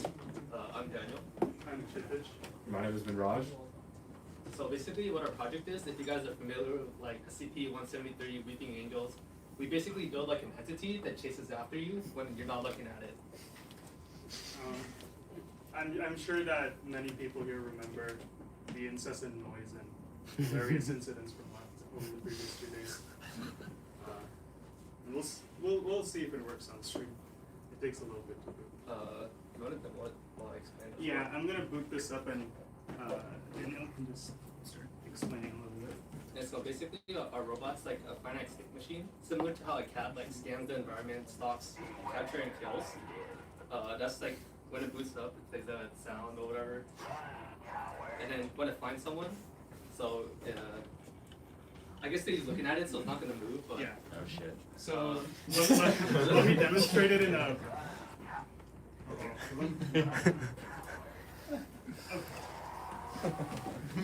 So right now, I'm going to look at it, and it's going to be frozen, but I'm going to turn away. And if nobody looks at it, it's going to say run, coward, and start chasing after me. It won't work too well in this room. There's just like too many guys looking Yeah, at it. there's too many people looking at it, and the model line is very. So you're saying we're looking at the demo wrong? Yeah, so. Okay. Uh-oh, it's following me now. It's scoping the scene to find his next. Yeah, it freezes when you're looking at it, and then sometimes work in progress. So for like the pathfinding algorithm, if it gets into like, we basically represent the world like a 2D grid. Once it gets to like an obstacle, it'll basically like mark it down and then try to find its way around it. And like once it finds someone, it basically just does a star given like that location and yeah, finds a path to that person. And we basically run this all on the device. So the entire project was kind of hard because it was basically a memory management problem of like trying to fit the face detection model locally. Rather than like having it on our laptops. Okay, so a couple of the interesting things that we do here. The model that we're running for face detection on it is called UNET, but that's Y-U-N-E-T. Made by apparently this person. We don't know his name, but he's on the Hugging Face repo. The actual Mr. Yu is a professor at a Chinese university. But the good thing is that it has surprisingly good accuracy on face detection for large crowds. It's much smaller than YOLO. I believe the file size is like 233 kilobytes or something. They've compressed it quite a bit in ONXS. And it's available natively in OpenCV. And in practice, when all the other processes are running on this CPU, it runs at about 5 FPS, 4 FPS, which is enough for it to do some targeting. The sound design comes from this old arcade game called Sinistar. I'm not sure how much the stream picked up, but I know people in the room heard it screaming, "Run, coward," every time it started chasing after people. So all of those sound effects are from this guy, who's the main villain in the arcade game. And then one more thing it does is that there's also some modifications to the UI, so it's kind of hard to display on the screen, but when it's chasing after you and you change directions, the eyes actually tilt and slant towards where the target is, or where it thinks the target is. And one thing that's also kind of hard to show on the stream is that if it gets close enough to a person, it plays a neck snapping sound from the video game, indicating that it's killed them. And one more thing that it does is we modified the UI. So you can see it, and it has a list of people that it's killed. Yeah, so this is much more visible on the stream, but essentially it's supposed to sneak up on people and then kill them. And that was what we got after a lot of things that we couldn't do. The list is here. Basically, yeah, we tried to do like some estimation models. We achieved like very low FPS, so it's really slow. We tried using a world model to like help the robot navigate, but given the time time constraint, we decided to go with something else. You can talk about the GPU acceleration. Yeah, there is, so a big question I think some people here have is why not use the inbuilt YOLO model that's already compiled for and optimized for this device. Mostly a little bit of stubbornness, and we were trying to compile models on our own with TinyGrid, and beam search would equal to 2. That when you set that parameter, it searches through thousands of kernels to optimize, and it took too long. So that's why it became a CPU inference problem. Another thing that we wanted to do was depth estimation without using deep learning. So we tried to use the fact that there are 2 cameras on the front to do depth estimation in the classical computer vision way. That didn't work because they're too close together and have different focal lengths. And then something that we tried this morning, which failed almost immediately, was trying to do kind of structure for motion or SLAM with the audio, because the only part that we didn't modify was, or try to hack, was the microphone. So that's a part that's left unused. A couple of things that we're not showing here, because there's a lot of uninteresting graphs, is that a lot of so we killed a lot of the processes that run on startup when the Comma first turned on. I think there's another slide. Yeah, and then we wrote our own custom process to make it work. So on boot, it just has that personality on by default rather than us having to issue a command to do it. And then you can also get some analytics from it, like what, this is some benchmarking on what the best model was. But yeah, there's some analytics on like the path it took. These are from previous runs. Here's an example of how it does obstacle avoidance, in theory. And yeah, I think that's mostly it. If you want like if you want to see the actual calculation it does for like figuring out where a person is and then doing the calculation on device to navigate to them, scan this QR code. I think it works. I used a free website, but it should link to a public Google document. So yeah, so that's things. And then we have one more thing to show, which is yes. I think might be all the way at the top. It's all. Oh yeah. Okay, so this is our second project after we finish that one, and I really wanted to do this because I have a passion for myself. At least I feel like I'm a car enthusiast, so I really thought it was cool. So this is Race Pilot, Racing for Open Pilot. So problem statement is, Comma has a strong appeal with older, practicality-driven users, but it has not yet captured the attention of younger drivers and automotive enthusiasts. I mean, if we think about it, right, everyone's just trying to like streamline their day, get home from their commute, and that's what like Comma helps with. I mean, the average age in this room is probably like 28, if we had to guess. So that's like a lot of years. Go ahead, you guys.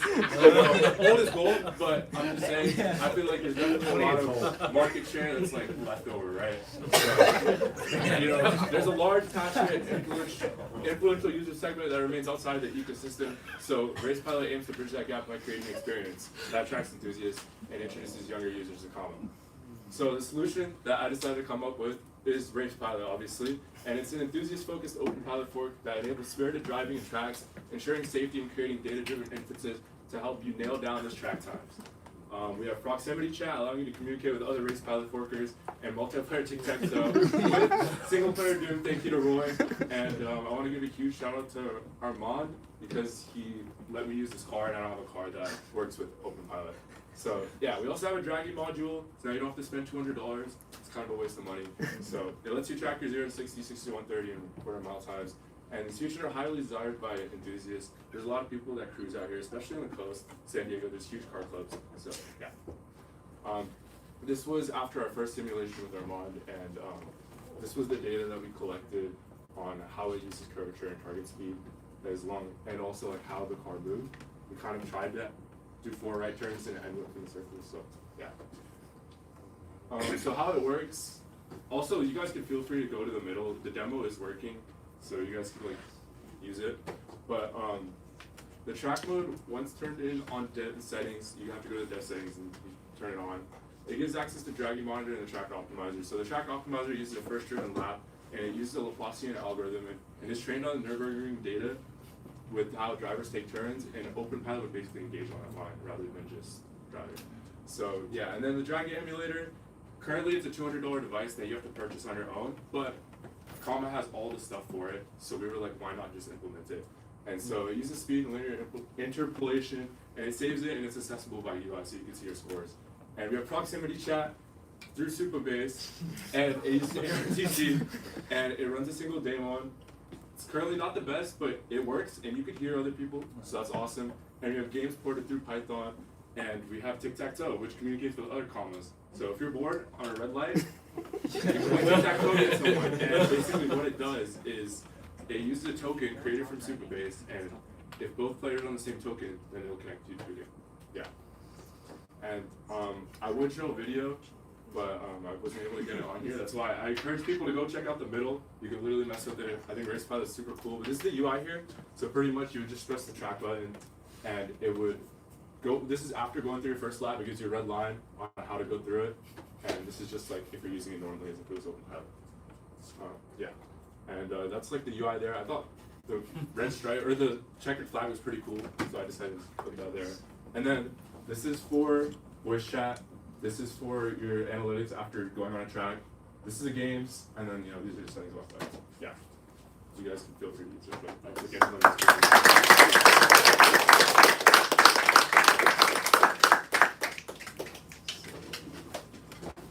no one came up to see it. It's okay though.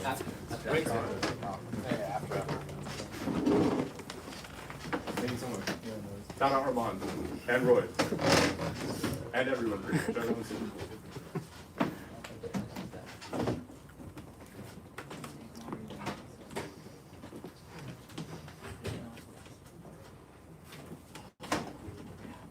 I think I opened with what laptop that is. Wow. Yeah, what laptop is it? It's a Pocket 4. Pocket 4. I could call it a baby laptop. So I've been at Amazon the last 11 years. This is my almost 11-year-old daughter when I got the comma Elon. So I've been using this for a while, which is kind of fun. And so I've been at Amazon kind of putting cameras in the Amazon vehicles. So playing with hardware is fun, even though I'm a software engineer. So kind of the project I worked on is I wanted to kind of work on Vominos and Kernel porting stuff. I kind of never really got that far on it. I first started trying to get the kernel and system to kind of boot up in a VM. And so in the command prompt, you can run a command and it actually runs it into any emulator. And so essentially, how to reverse to get the command prompt to work. There's a little demo that I can show. So you just run a command and it starts with the D message, so you can see the whole prompt boot up. You can log in and run commands and kind of look at the file system. There's even a little video right here. But I'll also try the demo right here. Moving up. And then I log into the prompts. I changed the init just to be bash, and so I'll just run commands right here. And through the file system, I can run executables. So even though the image is in ARM and my Windows laptop is in x86, it's still emulating all that, so I can run all that stuff. The downside right there, there's no hardware drivers, so it helps support for the kernel. There's no kernel drivers in that yet, but you can still run executables. You can also now file system and run some tests. If you want to run a test, it's actually running the whole file system and the kernel. So if I say new name, it shows the actual formula that I built. So I have the 698 kernel right there. And I can exit out. And I can also run the full OS. So this doesn't have any other name. So it's going to run the full OS. It's going to try to run all of the OpenPilot dependencies and stuff. Just kind of loops over trying to run stuff because it can't connect to the UI right here.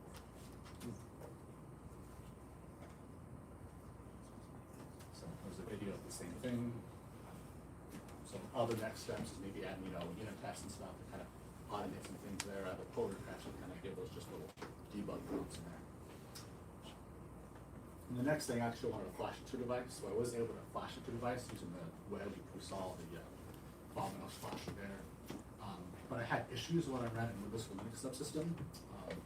Mostly the serial port would get disconnected, so trying to redirect that. I was able to get that to work, but there's some timing issues of when we actually read from there, so I was kind of deep diving into what's going on. So I'm not quite convinced if we have a bug in the actual flashing code, or if it's just Windows Linux subsystem causing all these issues with the serial driver. So it's easiest if I just dual boot the Linux and flash it that way.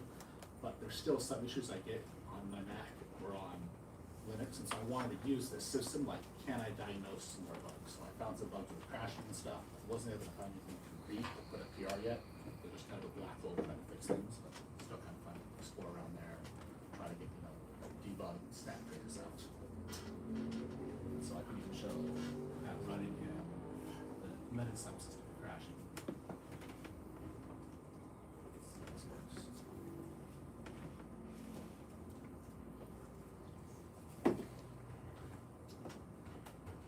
A lot of times I have to unplug the comma device and plug it back in for it to work if it gets in bad states.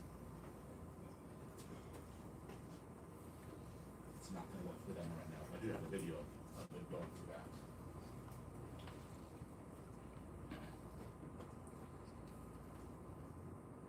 So essentially,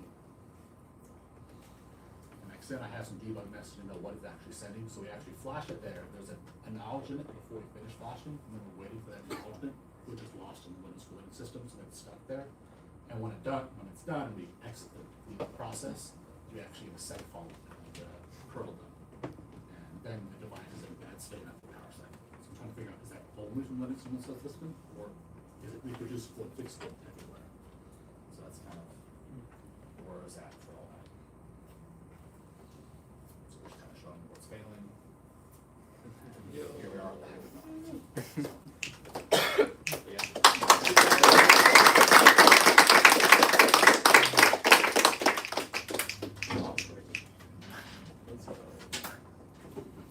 Any questions? Nobody has questions on the screen. Last comment is bored at a red light in reference to. So no, not right now. Next. Let's go. They're paying attention to mine. They love the body stuff too. I want to give a shout out to Claude. Without Claude, it would have been a 3-month project probably. It's very, code's pretty ugly, but I can be calculated.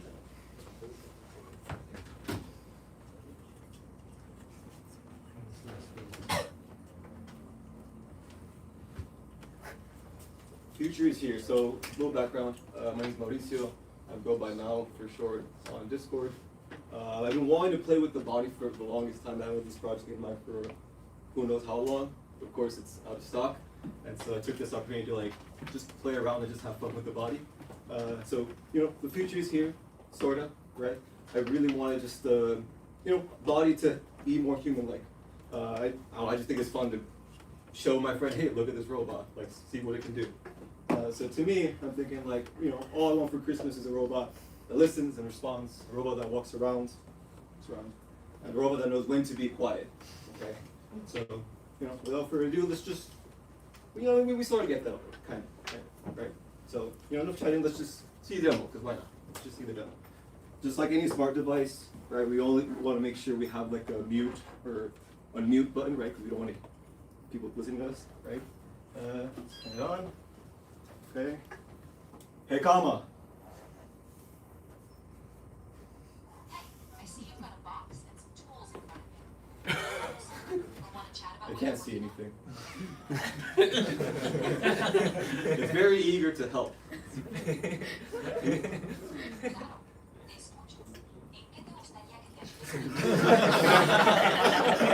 guess it knows that I'm Spanish. Go to sleep. Okay. Yeah. So I just thought it would be really fun and cool. Of course, there's lot more. I mean, the body walk itself is just random walk. But in terms of the challenges, there were a lot of things that I thought would be easy, and it turned out to be a lot harder. On Friday night, I don't know if people were here, but I got the WebRTC working session. It's just like an open ChatGPT real-time API that they let you use, that we can have a real-time conversation. But pretty much I got it working on Friday, but if you were here, it was very distorted. And I spent Saturday morning pretty much trying to figure out like why that is. Like, is there something with Sound E or just something going on? And a gentleman, I don't know his name, I'm sorry, shout out, person in blue, he said, well, why don't you just have ChatGPT like hear the sound? Like, okay, well, I'm just here, it was already like 12 o'clock, and sure enough, it saw like, oh, it's actually like feeding you stereo, not mono. And I'm like, well, the reason why I didn't think of that is because in the forums, and I've worked with the real time before, it's like, everything's mono, it's mono, mono, mono, and I guess it's, you can't trust dogs sometimes. But yeah, after that, my biggest issue really was there was a constant loop between the real-time API itself and the mic. You could tell it's like a lot better, but before it would be a constant loop where it was just talking itself, like, hey, how can I help you? Hey, how can I help you? Then it would never stop. So, you know, Claude really helped me out with this because there was a lot of issues, like times that I was trying to do. One of the things was like have like a wrapper around around mic D, where or just like a wrapper around the WebRTC channel itself, where if it's receiving data from the channel, it'll just like turn off the mic. But the problem with that is like there's like a timing issue. So as it turns off, it's still receiving audio, and there's like a buffer in like the conversation. So it'll like stop, and then it'll continue, like it'll respond to itself that's in the buffer, which was really, really annoying. So I was like, okay, well, let's just clear it like completely so that way we can ensure that there's nothing. But sometimes it has a lot to say, so it exceeds it sometimes. And so in order to have like a really safe record, okay, just to make it to where there's like a 3-second, right? Like there was a lot of adjusting that had to be done to make sure that it wasn't responding to itself. But I got to a point where like it's working. I'm sure it'll malfunction, you know, if you give it a long enough prompt. But yeah, it works a lot better. Getting random to work, random walks to work was interesting because like the way Body Gym gives you like a browser, and then there was like other things that had like changed. It's like its own daemon. I'm not playing it much because like I was just trying to get it to work. But yeah, next thing. Oh yeah, there was a Clash Gene. Yeah, so there's on the comment itself. There's only like one WebRTC publisher. And I realized, oh, well, to get like walking and talking, I had to introduce like new ones. So that took a little bit. Then the game that Hey Comma, that was just kind of like something that just came up like this morning, or like I guess last night. It's like, well, what's gonna add? Like, let's do Hey Comma. I was wanting to use, so there was an intern that added this like I don't know, I think like last year, where he kind of got to working. But when I saw one of the PRs, it pretty much like a reference to like a LFS like URL. Doesn't exist. So I tried like training one with like the Wake, where there's like a repo that like helps you with training. It's actually pretty cool, but there's like a lot of dependency issues because it's like a really, really old repo. And I was just like running into like a brick wall after brick wall. And so I double checked the PR, and I was like, oh, there's a second PR from the same intern, and he had the model, the Onyx model, and I added it, changed like, I just needed to add like an input name, and it worked. Like the Hey Comma works. Oh yeah, let me make sure you did. Yeah, there we go. Yeah, so I got the Hey Comma working, and then after that was like a lot of hacky stuff that was done, which I'm not proud of because it's very ugly, the code. But you know, I just really wanted to get something working because I really wanted to get this to this point. I want a body. I really want a body. And I think it would be really cool to one day have a robot that drinks beer with you. Yeah, that was my little 2-day project.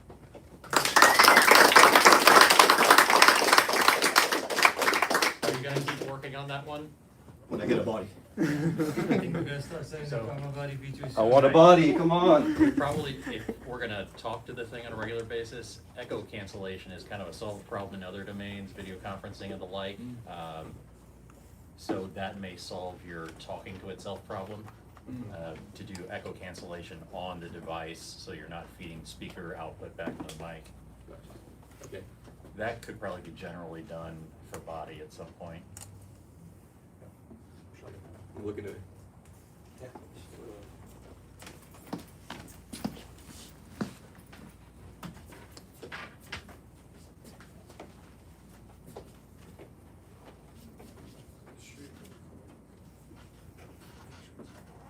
We're back.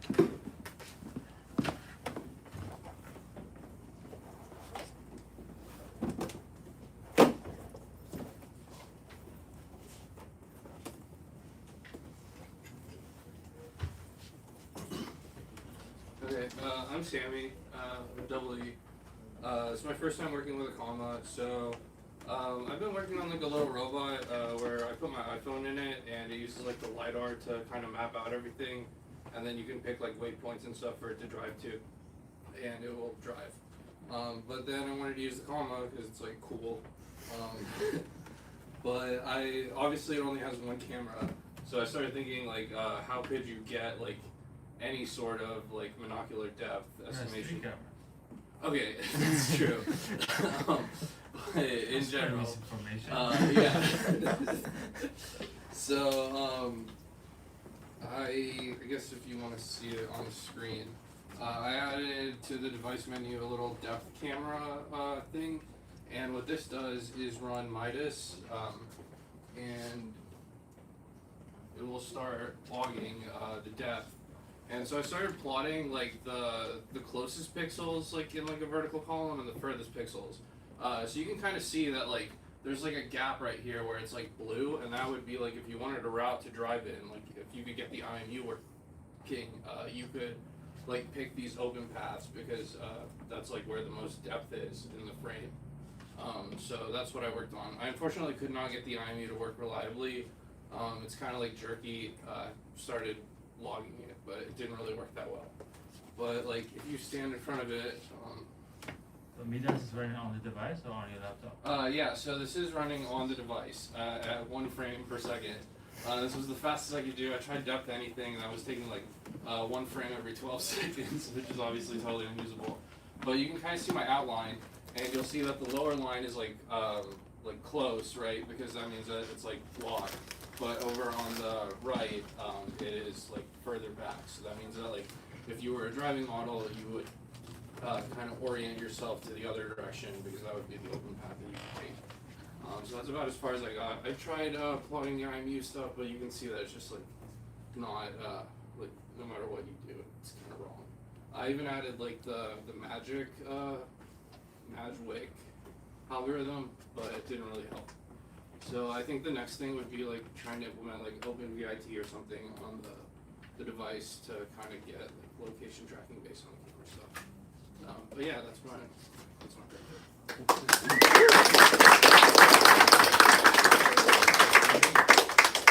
What's your name? Sammy. Sammy. Yeah.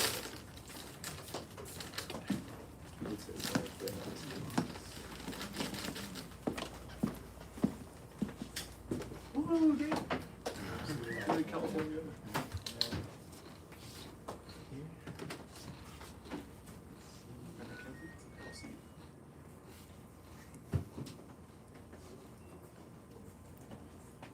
What's up, guys? I'm David.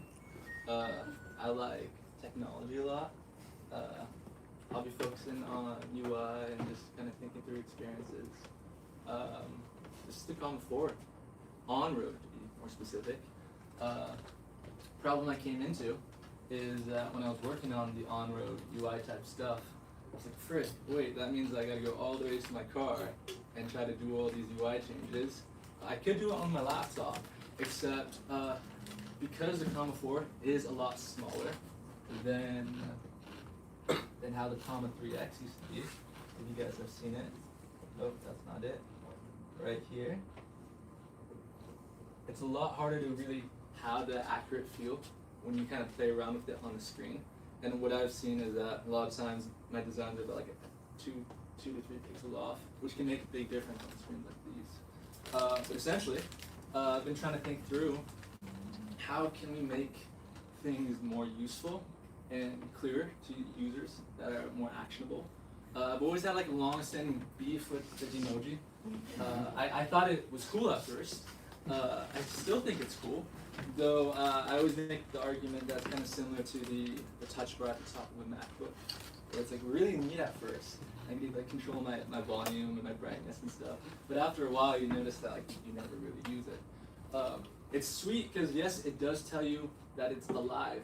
But one of my biggest criticisms is that it's hard to criticize because you don't really know when it's actually doing something useful other than the binary of it getting really loud at you.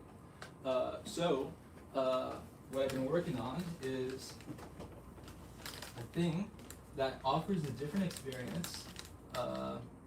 It won't be the perfect experience, but with better criticism and ideas, we could get it to a point that's more actionable than the magic touch bar, in my opinion. So once it pops up, you guys will also see that, oh, I didn't start it.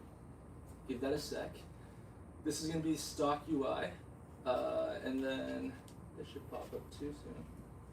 Let's see. Oh, this one's not popping up. This one's supposed to go on road, but imagine it goes on road. Oh, it was almost there. Almost there. We'll just use this one for now. So essentially, it's turning lanes, stock experience. But now, if you guys wanted to see, as you guys use the product more, you guys will realize, oh, wait, that road view is actually not that important. You guys will see this sweet thing called confidence fall and the steering arc and the emoji over there. But then if we kind of swipe to our right or to the left, we'll see our action tray, we'll click on it, and we see a driver alert cluster. And essentially, you guys will notice that these bars have little bars within them, and as the bars grow, depending on how alert the system is, it will actually become that color. So a thing that kind of bothered me at first with the confidence ball was that, well, first, I thought it was epic, but that was if the models were perfect. Because I think that's like one of the best abstractions, this ball just going up and down. I think that's great. But if the models aren't that amazing just yet, then I'd want more clearer lines on what things I should be paying attention to. So whenever steering is feeling nervous, this is steering override, it's going to go up, same as brake. With Demoji, or DM bar, you won't really see it much because this is a test route, but what essentially happened is you see how you saw some icons pop up? It will actually communicate to you what it thinks you're doing. So it's like, oh, wait, it's your eyes not looking this way. Oh, you're closing your eyes. You're not looking in the direction that it wants you to. So I think it's a lot more actionable, but more importantly, it's easier to criticize. Because then we can be like, oh wait, whenever I'm doing this, I notice it always thinks I'm on my phone. Oh, it's probably because of my hat. And a lot of times when I'm driving my car, doing long road trips, I forget I have my hat on. So this could let me know and communicate that if I want this to work more effectively, then I gotta take off my hat or do whatever appropriate action. You'll notice also the car indicator. We have our bookmark button because I just wanted a one-click bookmark, and then you can also toggle, and I'll toggle experimental mode right there. So that's driver alert cluster, and then essentially, like the whole thing is trying to improve metrics so they're more actionable and easier to criticize so we can make better progress. And then a while ago, let me close this, I ran into, while scrolling, a tweet from a dude you guys might know named Adib. He said something about like finding a car within a 20-mile radius, and I was like, oh, huh, that's interesting. Because there's not really an easy way to do that with open pilot cars. But then I thought about it again. I was like, wait, open pilot cars are kind of odd, the data structure. It's like we got package requirements, we got support levels, great, but like, how am I going to scrape the web with this? So then what I kind of thought through was that, okay, I need to come up with a composite key, which was just something that could uniquely identify this. And I also needed to come up with another thing because, as you guys find out when buying new cars, not every car is treated equally. You get a Toyota 21 RAV4, great experience. You get a Ford that has very nuanced language, you might get the wrong package. So then how do you know exactly if you have a car that people generally think is super easy to verify or not? You go to this site, and then you'll see right here the confidence level. So extra high, essentially like the 2021 RAV4 experience. But if you guys are like, oh shoot, I want a Maverick, and you look up Maverick, you'll see, oh shoot, wait, we got a medium confidence and low. And then if you click on it, it'll tell you on the right side what it is. If you want to check out the listing, you click on it, it'll take you to CarMax. Now, why CarMax? Because the dealerships suck. So you can leverage technology to kind of make that experience, that Edge's experience, a little higher. Because CarMax is a lot more predictable. You're going to pay the pretty penny a little bit, but at the very least, you have a better standing point on what my car is going to cost. How much is a self-driving car actually? Because when someone says, "Oh, I have this like expensive tech in my car," it's like, "Oh, how much is your car?" Well, just go on buyanOpenPilotCar.today, which will actually be shipped this week. It's not the URL is not yet ready, but it will be shipped this week. Go to the site. You type in your favorite zip code, whatever that might be. What's San Diego zip code? 92101. 92101, and we will see things that are in El Cajon, Kearney. We got extra high, all this stuff. But what happens if someone wants a Chrysler Pacific? Oh no, not that one. Audi A5, because who doesn't want that? And they're like, oh, it's extra high, right? They didn't see that red thing. They click on it, you get a warning. Yo, dude, watch out, this car's kind of sketchy. But you continue the listing, at least they acknowledge, and then it's on them. There you go. Right? BuyopenPilotCar.today. Check it out this week. There's a way to fix the confidence. So the way we look at, when we go to CarMax to buy cars, if you just look at the picture of the steering wheel, you should just send that to ChatGPT, hit the API, and say, does it have the ACC button? This is the most reliable way to tell if a car has. It really is. Yeah. I generally, that's a high consequence risk though, because it's that first time experience with that user. But this is where I'm leaning more towards into the community until ChatGPT is a lot more I can lean on in that way. Because I think cars, like, cause Ford, I think of Ford a lot. I don't have a Ford, but it's such a nuanced package and how they describe. You should pull it up in the vehicles pit, like our website. Yeah. Dude, this is so awesome. Where's Ford? Copilot. Ford has Copilot, Assist Plus, 2.0. There's 2.0 plus, obviously. 2.0 plus. They got 360 Assist, all sorts of Lariat Luxury. Lots of odd naming that's very similar, and it just sucks when you're a first-time user. And if this is a consumer product, then we got to build for consumers, not you guys. But we do need you guys to contribute to open source, and that's buyopenPilotCar.today.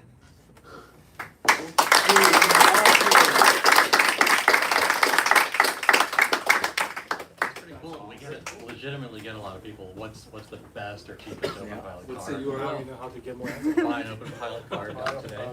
Oh, love it, love it. I already see the ad. The idea. That's how he built it. I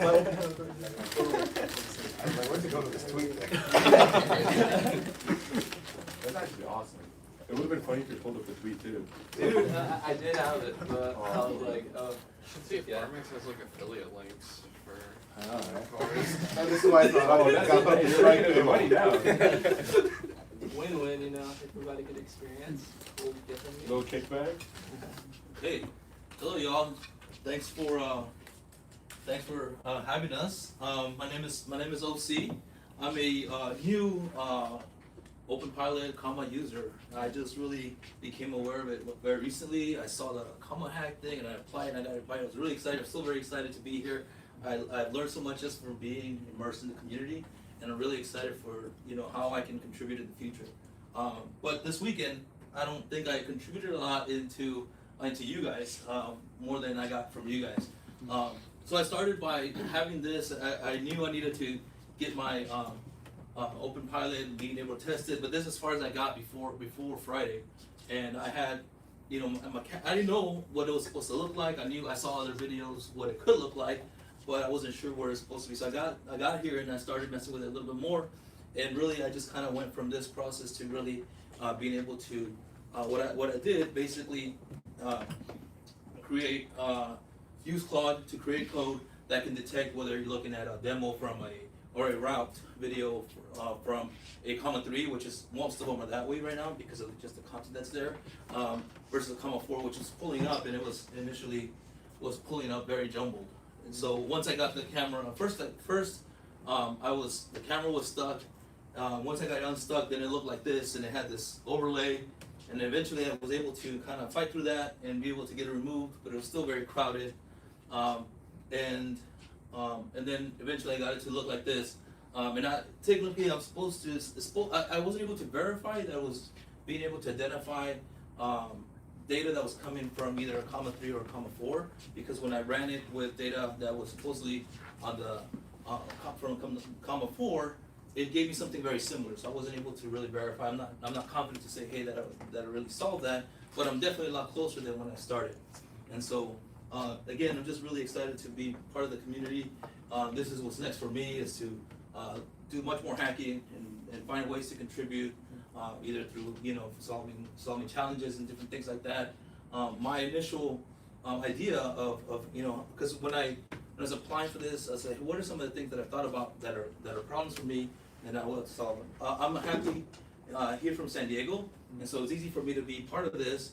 And I live in a small community, as you're familiar, with Ocean Beach. And the biggest problem there, I think, well, it has many problems, but one of the problems is many people, we love pets, we love dogs, but a lot of people pick up after their pets. And so my thought was to create a robot that would identify a delinquent parent, pet parent, and then spray them with water. And so I'm hoping to do something like that. But a lot of the things that I really enjoyed here was the deep ethical conversations that I heard around, and so I hope to help to get a comma body when they become available.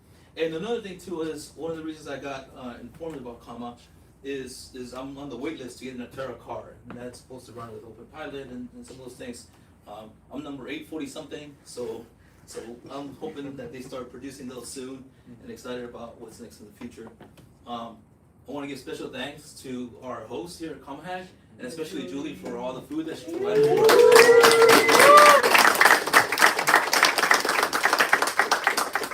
Yeah, so that's all I got, but thank you again, appreciate it. No.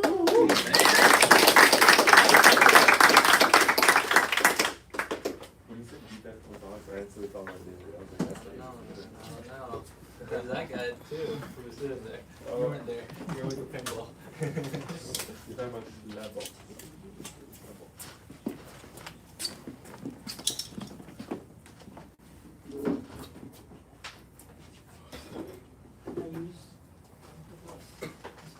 Yeah.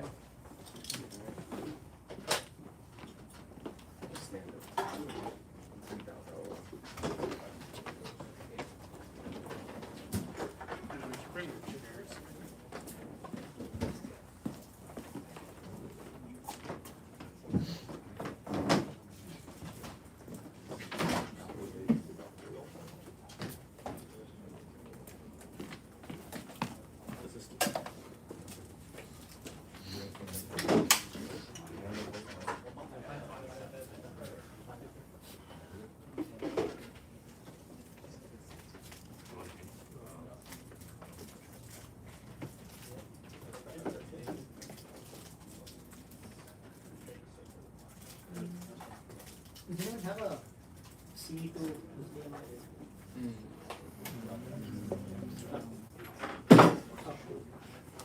Thank you. This one.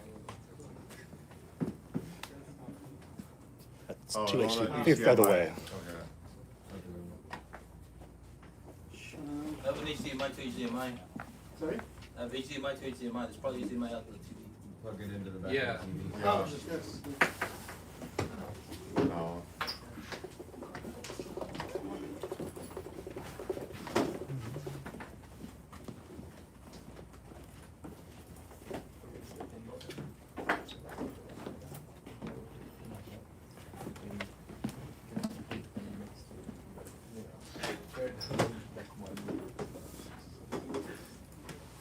you two are very excited about this one.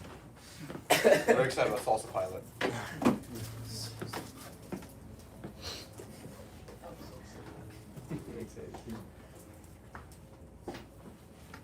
Slide the podium closer if you want. Gotta change the input too. The remote. You either need to unplug the USB-C cable and plug it into that port, or change which input the TV's on.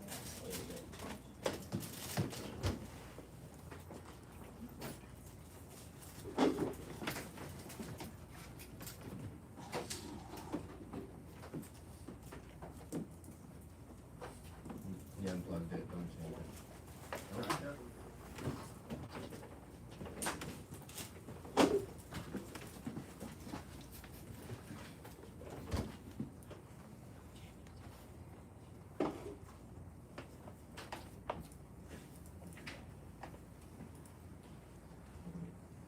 Hi everyone, my name is Deepam Patel. I'm currently doing my PhD at Purdue University, and my focus is whole body control, specifically for legged robots like Boston Dynamics Spot, which has the arm, and humanoids. So working on this was, very, very exciting for me, and so I decided that I want to do something on this robot, which comes closest to being a home robot. So my project is I'm hungry because what I wanted to do was have a robot that can, get me some food. So I thought, since there is Comma Body and there are open source SO101 arms available, how about we combine the two? So that's what I did in this hackathon. So I have two arms. This is a leader arm, which just has a handle and a key ring where you can use your first finger to and the palm to move to open and close. So then that is imitated by this, which is the follower arm.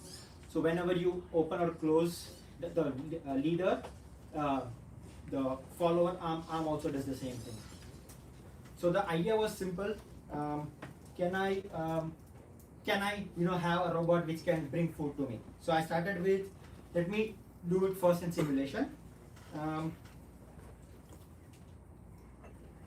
So I used NVIDIA Isaac Lab. So this is the same SO101 robots, and what it does is it has a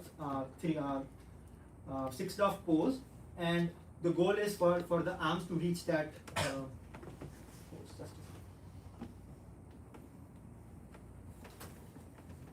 Yeah, so the goal is for the arm to reach that pose, but as you can see here, they are reaching in terms of the axes are aligning, but they are still very off. So I think so you see here, like the axis aligned perfectly, but it's completely offset. So, but anyway, I realized that this won't work for my use case where I want it to go and do something, because this is like I would have to set up a lot of things in the simulation and design very specific reward functions. So then I came back to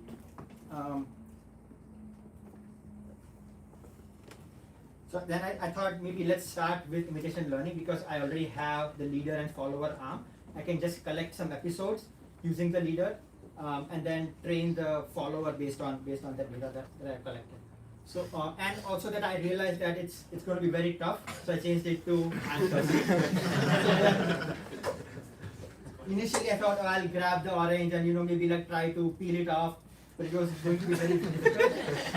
So I thought I'll just lift the class, and that'll be my project. So yeah. So what I did was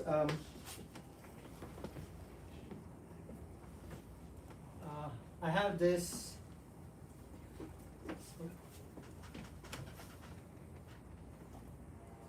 Zoomed in too much. Oh, okay. So what I did was I collected data. So usually this kind of projects or these kind of SO101 arm related projects, they usually have 2 or 3 cameras. One camera is mounted on the gripper itself, so which gives you like a first-person view. So as you can see here, you can always see the gripper and the object being grasped. And then there is an external camera.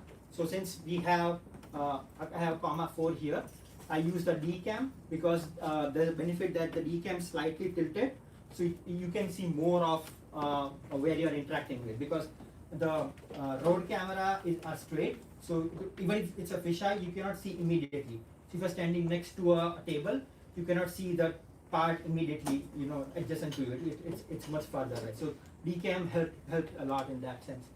So then I collect both of these as well as the joint angle. So it has 6 joints: shoulder, elbow, wrist.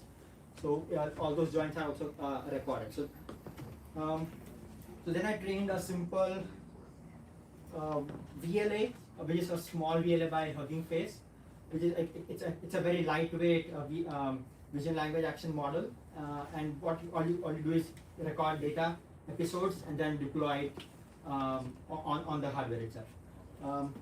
I have something.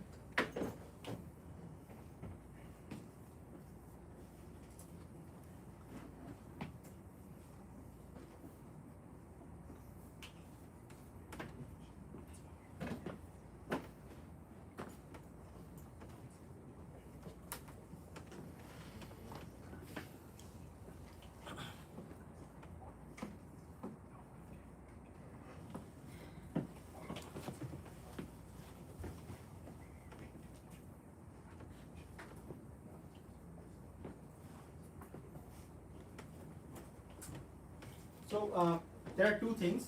I use the auxiliary USB-C port on the comma to connect the motor control board of the arm, and it also has a camera. So that camera is USB-A. So I tried to get a hub and then connect both, but since it's Agnos is very stripped down version, there was no UVC driver, video driver available. So it would detect it as a camera, but well, as a device, but not as a video camera, so you can't really use it using OpenCV or any other libraries. So then I found a hack. Fortunately I had a Raspberry Pi. You see this white thing. I had a Raspberry Pi, so I connected the camera to the Raspberry Pi, and then I'm streaming the gripper camera from the Raspberry Pi to the comma or to my laptop, and then the comma driver camera I can directly stream. So let's see.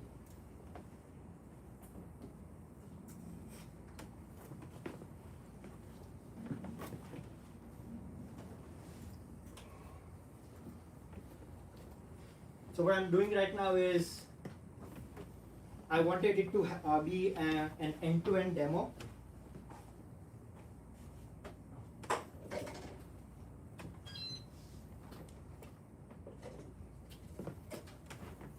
Is it okay if you guys remove the glasses? Yes.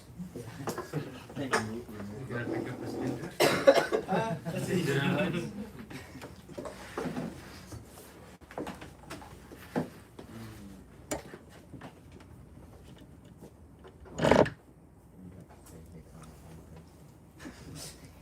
So it drives to the drink and picks it up. Yeah. Whoa. Right now I keep getting this timeout issue.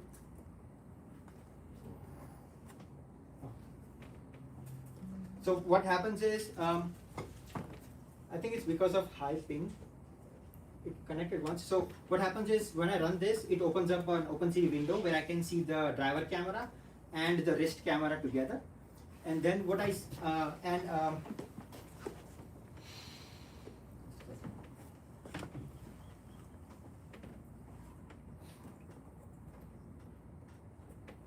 have this web app, so it's like, you always have your phone with you, but the robot might not be around you. So just tap and say that, oh, I'm thirsty. Then I have I'm running Whisper, so the audio is sent to Whisper. It extracts the word which is thirsty from that, and then it sends the image. So here I'm assuming it's in front of it, but ideally it would try and explore. So it would send the image of what the DCAM is looking, and the word thirsty. So then it would find that, okay, what connects the most to thirsty. And then I have a second VLM model, which is a Florence by Microsoft. It's not a conversational model, or it doesn't give you text as output, but it just identifies, it's just like a kind of a vision model. So then it identifies the bounding box of the cup. Then I just have a simple PD control. It walks forward to the cup, And what I do is I use the Y max of the bounding box and stop around 10-20% before it. So I'm not very close to the object, and I'm still not using any depth or any estimation. I'm just using based on a rough estimate. Once I reach that, then I switch out of, maybe I can at least show that. So then the VLA kicks in, because now it has an idea of, I have recorded the same data set about, grabbing a cup, and then can it do the same thing? So I trained it today.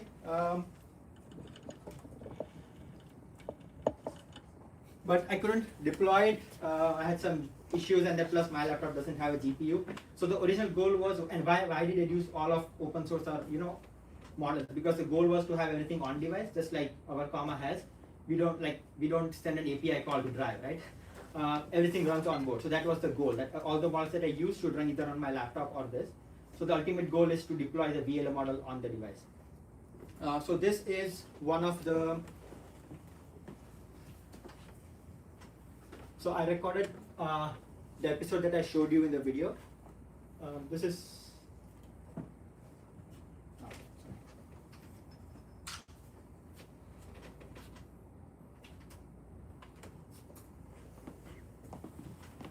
This is one of the episodes that I recorded, and I'm just replaying it here for you guys to see. Replaying episode.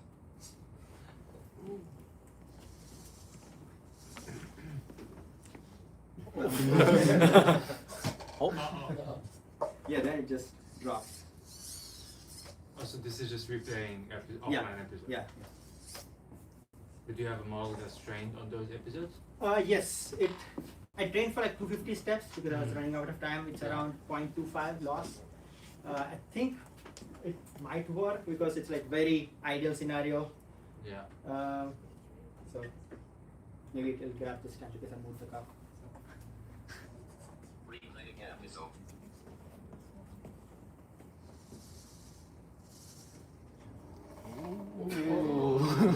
Not bad. That's one way to nice. put it up. Yeah. So, just the last slide, a few challenges. The first thing was robust mounting of the follower arm on the body, because as you know, it's just a straight rod. So special thanks to Stefan and Mitchell. I think I forgot one more name, but they helped me get the rod. So I mounted the rod horizontally, and this arm usually comes with clamps. So then I mounted the clamp, so then it just became robust. Second thing was motor control board and the end effector camera. I need two of them, but we only have one single port. And as I mentioned, the OS does not support the UVC driver. So that's why I used the Raspberry Pi for the camera. So then the driver camera was direct to the laptop, and then the end effector camera went to the Raspberry Pi and then to my laptop. Last thing, the leader follower data collection. So they have very detailed documentation. If you follow that, it just works. But it didn't work for my case because, as I mentioned, I'm using a different type of camera. Usually it's just a USB cam, Logitech camera, you just connect it to a laptop. This camera also was connected to Pi. So the formats of both the videos were completely different. So OpenSea won't accept it. So I had to change all the formats. So then I rerouted them through IP, and then I was reading them through GStream1. So then that's how I could finally get the video streams working today morning, and then I could record the data set. And then the final one was, not being able to run the inference of the VLA model on this. But that's the next step, where I don't have to hack around, it just works. And for not just one or two, majority of the objects. So thank you.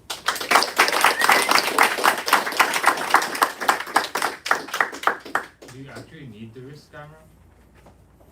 I don't think so, but that's what most people use because we don't have an eye in our wrist. We just use our eyes. But that's what all companies that I've seen, they just use the same thing. I don't know. Yeah, but for something that doesn't require so much dexterity, I think it's fine to just have one down. Yeah.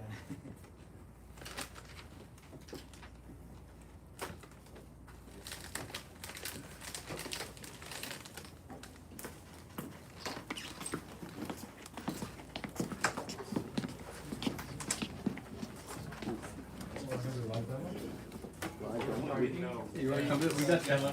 We got trespass for the red. We got the video. It did work. And then I got one. Presentation.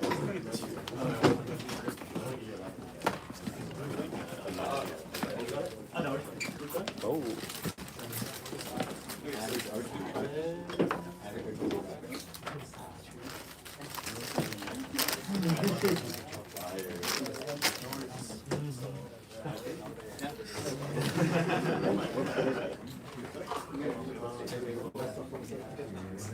Hi guys, we're Team 3 and we're trying to make parking chill.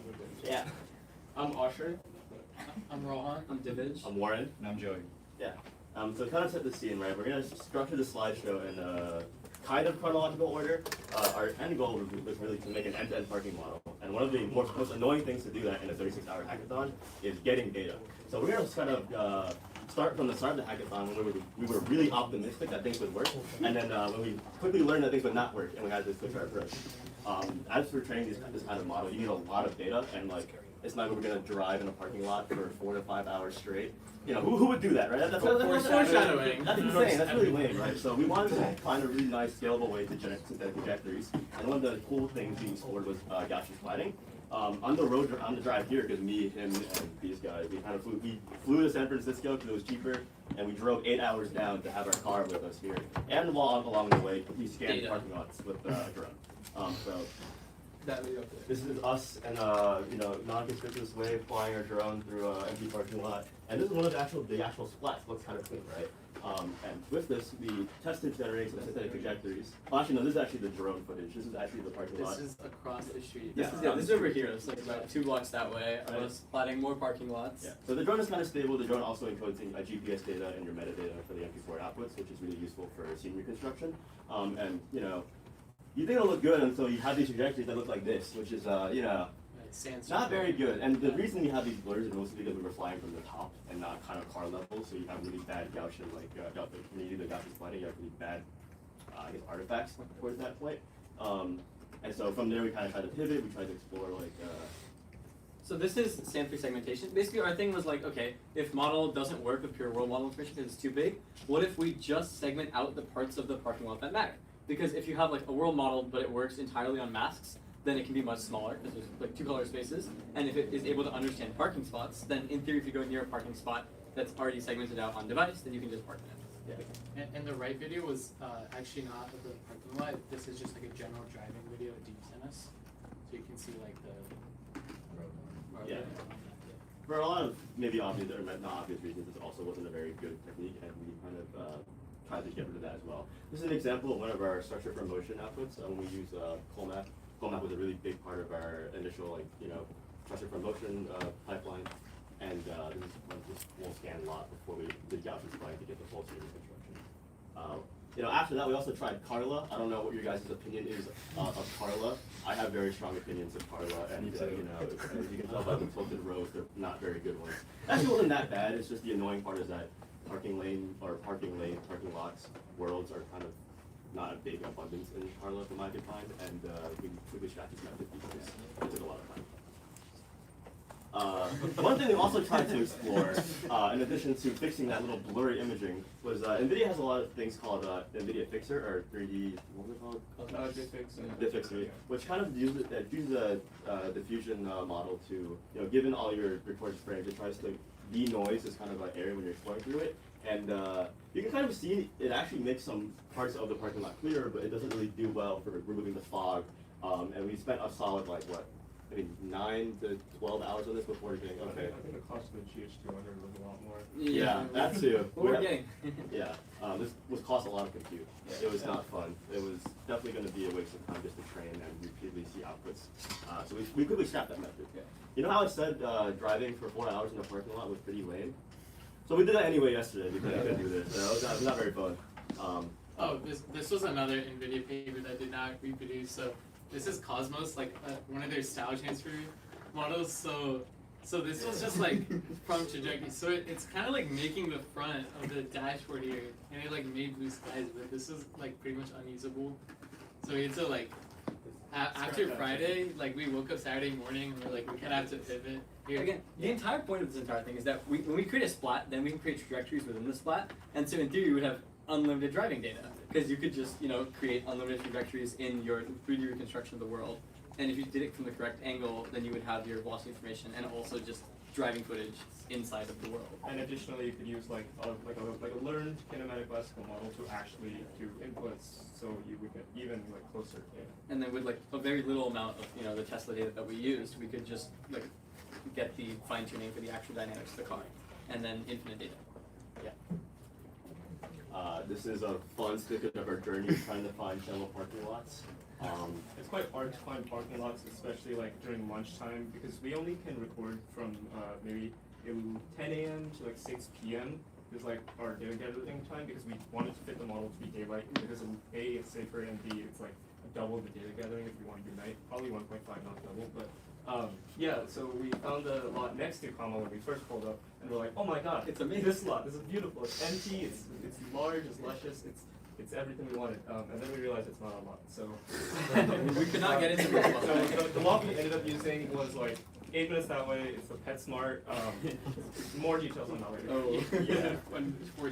The owners loved us, they were thrilled. Here's an intermediate slideshow of the pain we went through. Yeah, I mean, yeah, you should play the video first. Okay. So, none of us have used OpenPilot before, so we were trying to use joystick debug mode as an interface between the car and our model. So, it wasn't working. We don't know why. And so, our logical next course of action is to go into events.py and disable every single safety warning, all 6, as well as every single safety feature, including driver monitoring, joystick control, brake, basically everything we can find, control /, okay? All of that gone, okay? So you can't hear it, but you might be able to see it. If you, go back. After we go like halfway through the video, you can already see this driver monitoring model, not very happy. We got red, orange, white, Constantly all beeping shades at us. of the rainbow. If you go into reverse, then it will say take control immediately. It doesn't even know that it's in reverse. Usually if you're in joystick mode, it will say, please go out of reverse in order to use joystick mode. It doesn't know. We basically turned off the feature that said that you could be in reverse with joystick mode. Anything that would stop us was turned off. But it worked. We were able to use joystick mode, and thanks to help from Lucas, apparently opening and closing the charge port is just like the most magic bullet God has ever invented ever, and it kills every single issue ever. Some other things we tried before we defaulted to running the model locally on a MacBook were eGPUs. I say try. It did not go that well. Even with George Hodds on Discord, could not get it to work. Probably a skill issue on my part. The other thing we tried was joystick debug mode. Apparently I am like the best AI user at breaking interfaces ever. I had somehow like ADV is supposed to apparently not be able to be turned off. I toggled that off and was unable to toggle it on until like maybe 3 restarts of the charge port. As well as joystick debug mode was apparently just like you're supposed to always be able to turn that on, but sometimes it just turns on, turns off. Can't really choose about it, but like works. It's pretty stable by the end. By then we figured it out. Charge port. There is a video of Alpha Long turning on and off like 20 times a second as well when we did this, but it worked. This was the first time that we could actually run inputs from computer into the Tesla. So now for the ML part, we tried a lot of different things because we're sort of learning as we're going, but I'll explain some of these like pruned branches that we have. So first we were doing like some like reconstruction stuff, just like creating encoder decoder models. We realized like, oh, this is like too many steps for a process that we want to complete in 36 hours. So then we were like to the previous point where we were like, oh, we want to use the segmented masks as the world that the model lives inside. We trained like a UNet that would, real time be able to segment the world into just the lane lines. And we were planning on acting on that until I was like, wait, no, end-to-end is much to it. So then we trained a model that was like, oh, it has multi-heads. So it was like, we predict the next thing, so that's like a world model. But at the same time, we also predict the segmentation mask with like a separate head. So this model was definitely much better. It learned to like actually pick lane lines and stuff. Because if you've seen it in like older world models, lane lines are very like temporally inconsistent. But this sort of got it working pretty well. We also, or Joey, actually scraped like I think every parking lot within a 5-mile radius on Google Street View, and got all the panels from them. And we trained that. We use that for our reconstruction and SAM models. Also, we working with a beak again. Yeah. So fun. Oh yes. So this is the wattage review for this weekend. we ran through about like 70 GPU hours of like a B200 probably. We ran close to 120 like full train, not full trains, like a lot of trains of models. You can see all the receipts hitting this guy's inbox earlier today. But you can see like all the models that we're training, all their like samples, and like our goal is to pretty much like train that world model. So we were trying like 5-6 different architectures, each with like different hyperparameters. Because like one of the constraints is we wanted to run it locally. We didn't want to do like some print stuff like run it in the cloud and beam down data. So the constraint was we want to run it on a MacBook. So the model both had to be small and it had to be like obviously fast to run 20 FPS control, and then it had to fit on a MacBook. Yeah. Not pictures, another $600 of compute. So just add all these up. These were free credits. So yeah, We almost all all college. These were like trial credits. We have to take a lot for these credits. But it worked. It worked, yes. So this is what we ended up making. This is what I call the World Causal Diamond Video Action Beheaded Inverse Dynamics model, or radioactive for short. So this model is able to predict the next frame in the image, because we read from this paper from this company called Rhoda, where they predict the next frame in the image, and then they take a model that predicts the action it took to get to that next frame. This was kind of slow. We didn't really want to do it, so we came up with this architecture, which the general rundown of it is based on a world model called Diamond. We removed the action conditioning from it, and we were pretty much like, okay, let's predict the next frame, and then in the latent that it uses to predict the next frame, we attached to like this separate like decoder module, and out of that we decoded the action slash, the action which is like curvature and acceleration that the model actually uses. This worked quite well. Especially because during inference time, you're actually able to take off the diffusion part of the model that predicts the next frame. You only need the action head. So like without that, it takes like 50 milliseconds to infer. With that, it takes 5 milliseconds to infer. On an actual GPU, on the Mac, it runs about 100 FPS, which is, I think, quite good. And it takes about 8 frames of context of like the regular resolution. And we use like the wide imagery. So training this model was like a super curriculum learning thing, where we got a lot of, I think like 5 or 6 hours of driving data from a deep. That's where we like pre-trained the video model. Then we went on to do general driving data on just the car that we had. Then we went on to do stuff on just parking lots in the area. And then finally we went parking in the parking lot. So this like sort of curriculum learning approach. The part that's not listed here is the fact that like most of this happened in the last 6 hours. Like we were like sitting in the car. That's why we were kind of late. We were I was like had my computer out. New checkpoints were dropping, and I kept sending it to the guys in the front to like try parking better with new checkpoints. But yeah, we'll see what happened. Oh yeah, wait, one more thing. So this is just like an intermediate result that we got, where it's like you can see the prediction frame quality is like quite good based on like the 8 context frames. A really cool side effect that we observed was obviously it's going to be really good at like predicting the next action in general driving video, not just parking video. And then over here we got a really cool result where in this sample the model was at a stoplight, and in the frame that the red turns to green, the model predicts full acceleration. So I guess it somewhat learned to stop at like stoplights and accelerate. So like it accelerates before the user, so it like does better than the ground truth, which is kind of cool. And then it like follows curves and all that stuff. We excluded a lot of videos. There's like about 200 samples. We're on 15 gigs, and part of that is actually driving a shit ton. But also part of that, what we did was when we parked into a slot, we also reversed out the same way. So what that does is it gives us basically another trajectory that is somewhat different. So we reverse the reverse. We get an additional parked in. So that basically doubled our entire data set, which helped us generate, more and more data. Like since it's kinematically the same, it works out perfectly. Your car does not switch front and rear axes. Yes. And so the result is this is a result, yes. I think it is, no? Oh, yeah. I think this is probably the result. It is, okay. So you can see it's predicting on the screen over there, and then this is it parking, and there's no like controls saying anything. Everything is like... Now, does it park between lines? Unsure. Actually,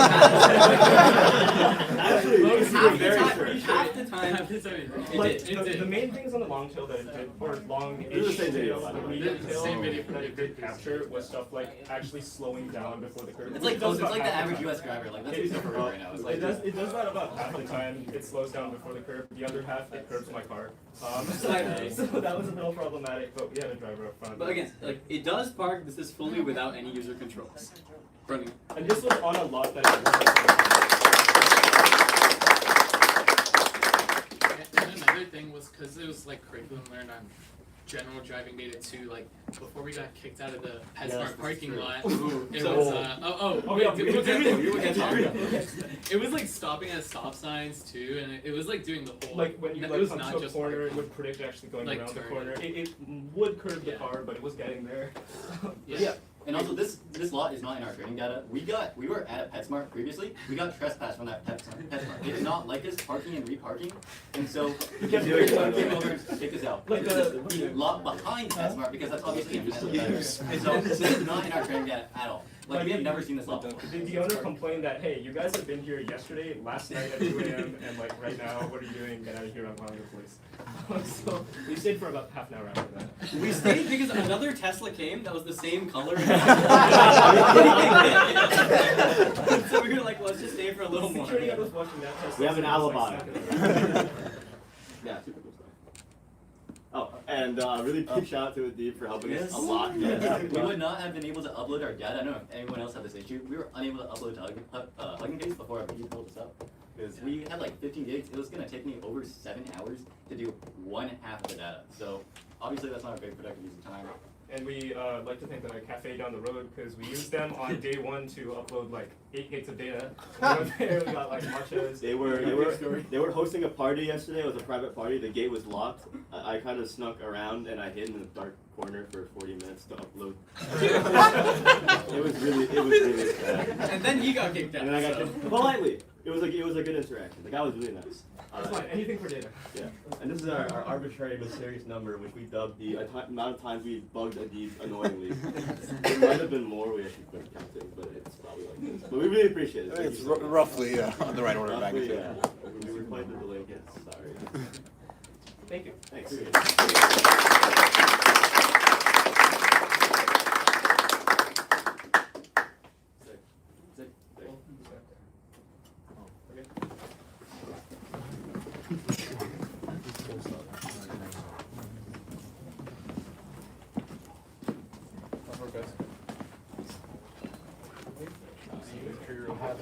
I haven't seen it there about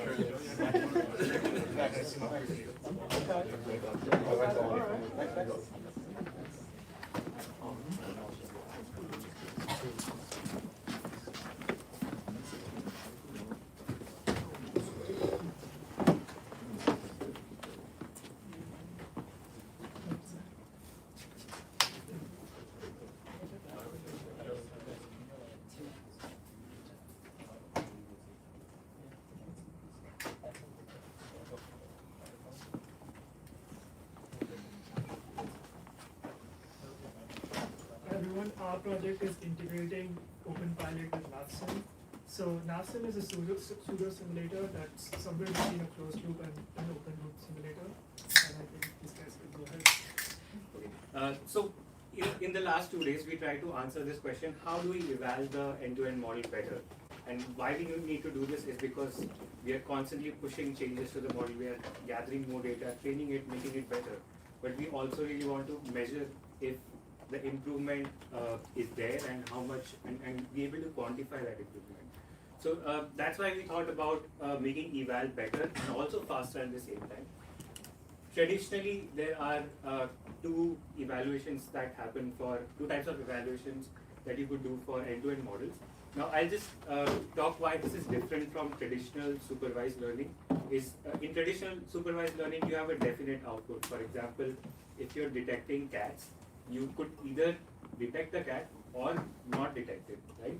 But in end-to-end models where you're predicting the action of your car, there are many actions which could be possible and might be correct as well. So a good simulation or a good evaluation tool is one which can identify all of these possible outcomes and also evaluate how the car would perform or interact with the environment. So traditionally, we have two types of evaluation mechanisms. One is open loop. Open loop is simply you just snapshot a data set from driving around, and then you compare your model's output with that data set. This is really bad because there is no causal feedback. You cannot interact with the agents in real time. So if your model hits onto another car, you would never know. You're just checking if the model output is matching exactly what the driver drove earlier. The other approach is closed loop simulators. So closed loop simulators are these gamified versions of let's just think about driving your car in a GTA. So there are a lot of gamified simulators available, but the real problem here is that there is a sim to real gap. We cannot get realistic output inside the simulator. So whatever evaluation you are doing is giving you some idea about the model, but not a full idea. They are also very expensive and very slow because you have to curate these scenes that you want to run, and running a simulator also takes a lot of time and compute. So there is a new solution in the market now called pseudo-sim. It bridges this gap. It is somewhere between a traditional open loop and a closed loop simulator. The idea is pretty simple. You basically have an open loop data set. So you have a data set against which you compare your model for the first half of the evaluation. In the second half, you basically generate a splat using the data set that you have. In the splat, basically you can interact with the environment from different sampling points. And then you evaluate how your agent basically interacts with this splat that you have generated, with different samples that you have generated, and that gives you a much better picture. So you can think about how a car could interact with another car which has passed nearby you, if there is a collision or not, how well you are following lane lines. So those kind of things are very useful here. And because we are running only on a data set, it is much computationally cheap as well. So actually there are like many pseudo simulation methods. Like we came across this paper called NavSim, which has a leaderboard and it's like supported in the open source community. So we wanted to utilize this and make OpenPilot compatible with this. And we chose this because we seem like it seems to be like doing something very cool. So like generally the way their evaluation framework works is I can do this. So like the way like they take their test data set, and then like for example like this is the initial like the point in the starting frame in the test data set, and green one is the ground truth. They take the endpoint of the ground truth and sample some points around it. This is all happening offline, and on those points they consider those new points as the starting points and generate splats to create new observations of what the world would look like if my car was actually here instead of here. So what this allows us to evaluate is that in a like a closed loop simulator, like when you drive with constant feedback, the model might have compounding errors and might deviate. So what this is kind of simulating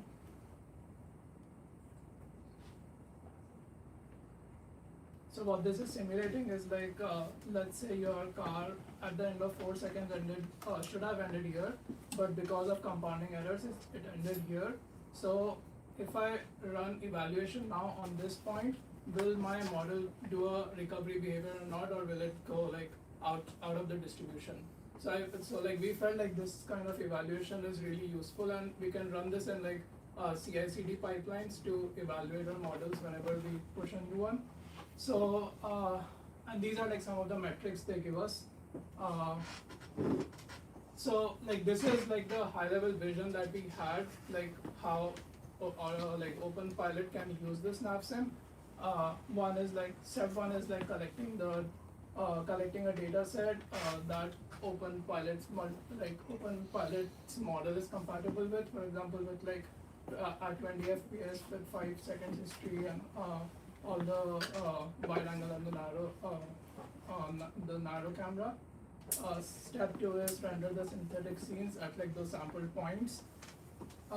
Step 3 is like basically like sample static scenes like around the end of the ground truth. Step 4 is like generate a test split with like the original scene and the synthetic scene, and then like basically run with this test set and the NavSim framework. So we actually wanted to start from step 1, but then we slowly realized it's really hard to collect data and like basically generates splats with like the two cameras that are there. So we pivoted and started focusing more on the integration part, on like how, like what are the challenges and how we can actually run, like evaluate OpenPilot with NavSim. And we basically created this pipeline where we are able to take the NavSim test data set that they already have, but that is based on the new plan data set, which is quite different. They have like different FPS and like different cameras and so on. So there was like some data mapping stuff we have to do, like to like simulate some data and like mock some data, get the outputs in the format that OpenPilot model accepts, and then basically run the OpenPilot inference and get the metrics. So we were able to get this pipeline running. Like of course the results won't be good because because it's compared to the other models, they won't be good because the data is not accurate on like compared to what the model was trained on. But we just compared on few data sets with like a model that we know is really bad. For example, like a constant velocity agent that just drives at constant velocity, and like a agent that does not take any camera images. So we were able to get some like proof of concept values to show that like this pipeline is working and it is like doing something meaningful. And yeah, like here were some examples of how it looks like. Like this is the basically open loop inference on the actual replay log, and like this is what the scene would look like. And there are like these Gaussian splats that are generated at like different scenes. You can see like the model prediction is really bad because it's like we are spoofing a lot of history data, because our new plan is at 2 Hertz, like 2 FPS, and OpenPilot was trained on 20 FPS. We had to like copy some history frames. But in all, like we were kind of at a stage where like the pipeline works and we are able to use this kind of evaluation framework, and also able to test it in like CI/CD, like integrate all of that. I think the next major step would be to like collect data and actually generate this offline Gaussian splatting data set, which you can use every time you push a new model, basically. So yeah, that was the vision, and we were able to get some of it done.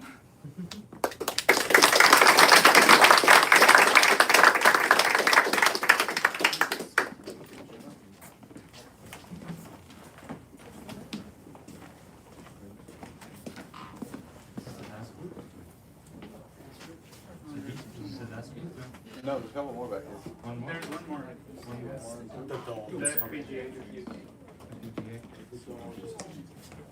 Dog. What's the dog doing?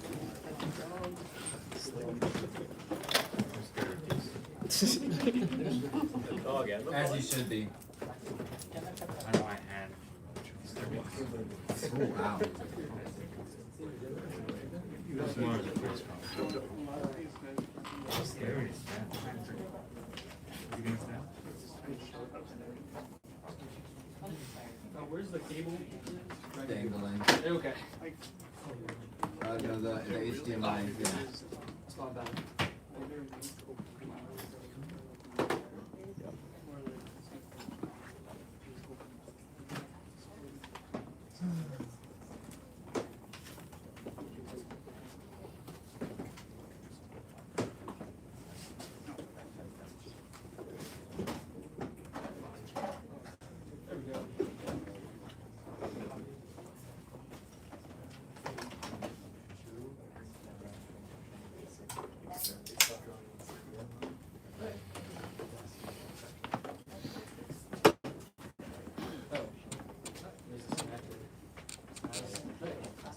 I should probably look it down somewhere. There we go, that's good. Okay, that's fine. Hey, I'm Miguel. I'm Mo. I'm Shubham. And this is Free Body Motion. So, basically, yeah.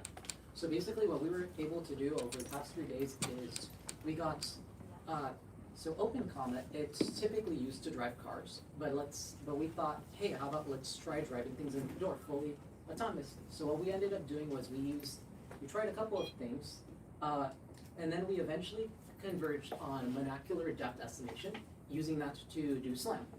And by doing, specifically the model that we're using is depth anything. What we were able to do is, we tried a couple of other models, such as Midas, and we tried the other approaches using OmniSlam, or whatever. Yeah. and what we were able to do is, what we found is that this model, given that using the front camera on that comma, Right here. the ultra wide, we found that this one is this is the model that works the best with that camera. So, for example, along with that, what we were able to do is we created a spatial temporal rack system where since we have a SLAM system and we have the ODOM stamp at any given time, we are able to, using the camera and feeding it through a VLM, we are able to generate embeddings of objects associated with ODOM stamps. So like, given that if we drive our little comma bot around, we are able to generate embeddings, describe things, and then later on we can use RAG to actually go back to those locations using So you see a picture of the fitness stuff, you embed it through Clip, then you search up fitness stuff later, and then you get the exact position where that stuff is. So it's very simple, but like very, very effective at like letting this robot know where things are inside. In addition to the SLAM stuff that we have. Mm-hmm.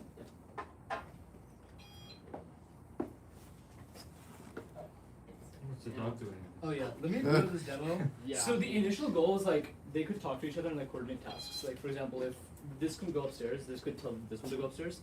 We had a brief demo of that working, except it wasn't unreliable. Also, property damage was involved in the process. So Yeah, I kind of ran into a mirror. Yeah. We apologize. Or it ran into a mirror. Yeah. we very much apologize. Yeah. But there's a script where like autonomous like. You have control of it? Oh yeah. Is it on? Yeah, my turn on. We have a script where it just kind of just like walks around and like explores things. Don't know. There's modes here. Who's the kill switch? Who's the kill switch? You run You have the kill switch? You have to wait for this to turn on. You run for the battery, and Yeah, just take it out. Just push it with my. Shove it over. Oh. Research in the comment boards are like, where's the kill switch? You always need to know where's the kill switch. Okay, it's connected.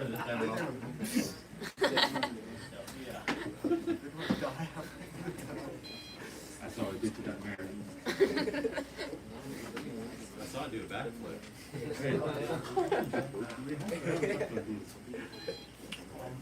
It should run. How's that? Can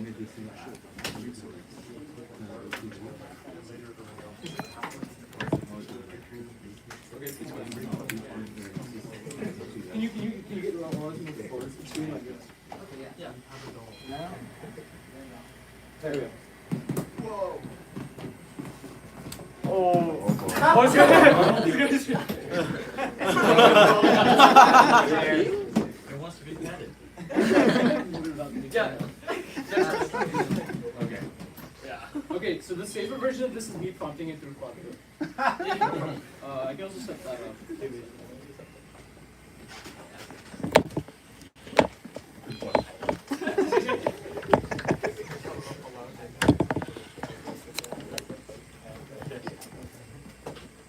Okay, it takes a little bit to like start. Sorry about that. There you go. But yeah, so we wanted to like connect these and then we realized it's like, Program. two separate projects for two different hackathons, so maybe next year. We'll have more. We'll have more soon, I think. Oh, the DGX is just like lagging. Yeah. Okay, you guys want to demo this one? Yeah. Okay. Yeah, demo this great.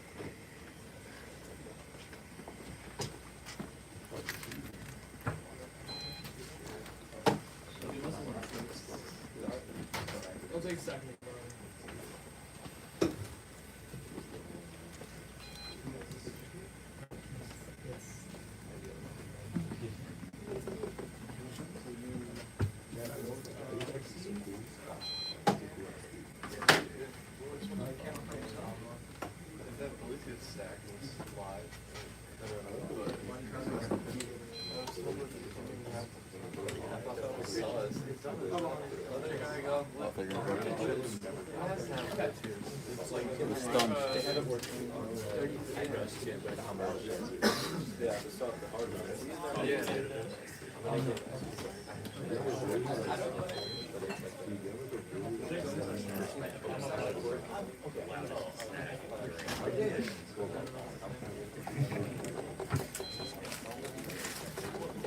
That's the idea.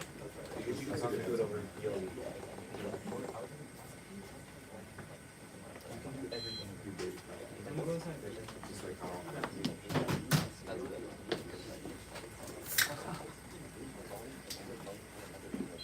What are you guys setting up now?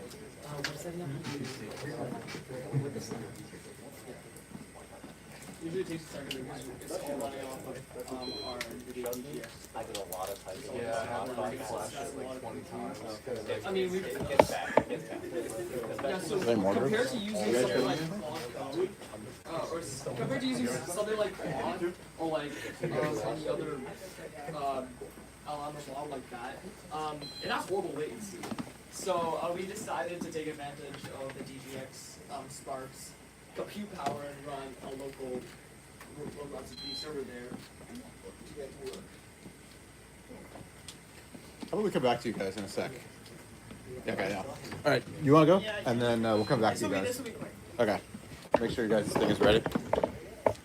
Is your dog gonna attack me?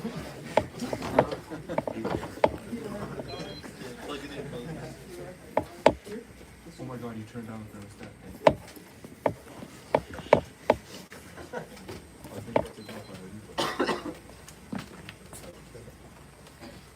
I was gonna say but I didn't want to leave it.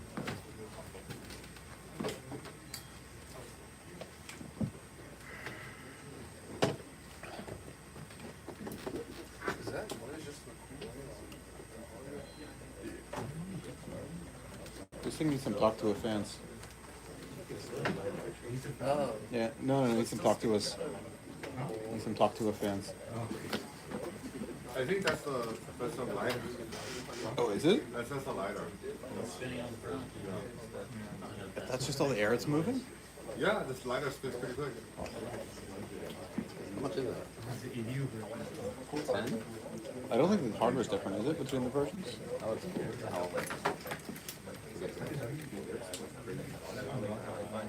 Yeah, but let's just stop it. You want to just post it on the Discord and I'll... Yeah, I have an AirTag in my car, so if I had it. See, I don't have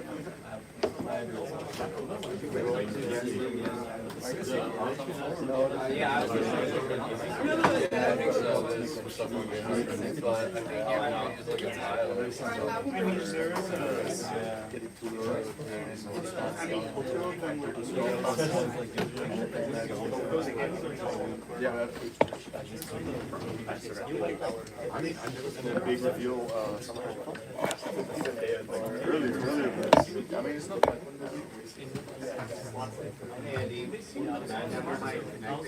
Yeah, hop in there. You gotta be real quick though. Yeah, I will.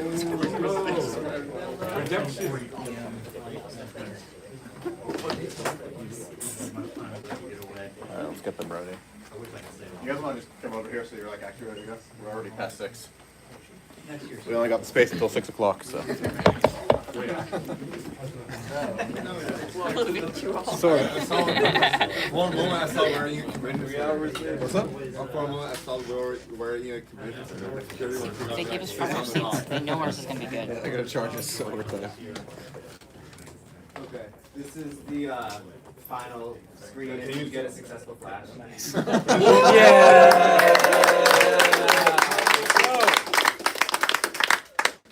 Okay, so this is original Connect. Can you zoom in? Zoom in. Oh, it's all red. What'd you do to That's it? because I was testing some Subaru stuff earlier. It looks like Shane's Connect. Yeah. Why does it look like that? Nice. There you go. How big can you get And new Connect looks like this. Okay. And here is what I designed. So, we got like a GitHub style calendar. You can see all your most recent drives. If you select one here, it will pull up on the right side. If you select the section of the timeline, you can see how long you're engaged for. It also highlights this section of the donut graph. And then all of these stats. This is kind of a last 10 drive summary. You can extend it and it'll populate as it loads the data. And the calendar should stay loaded while you load that data. Yeah, you can see your best drive, how engaged it was, how long it was.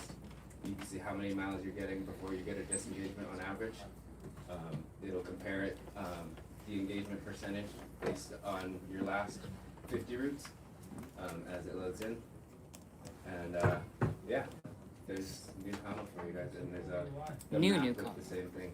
That's fire. That's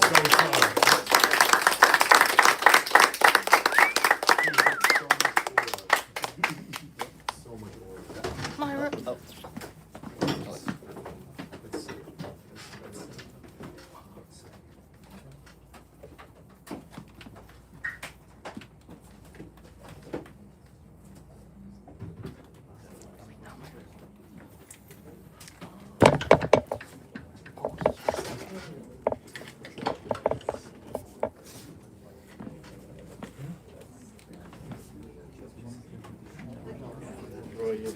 You're the AV guy.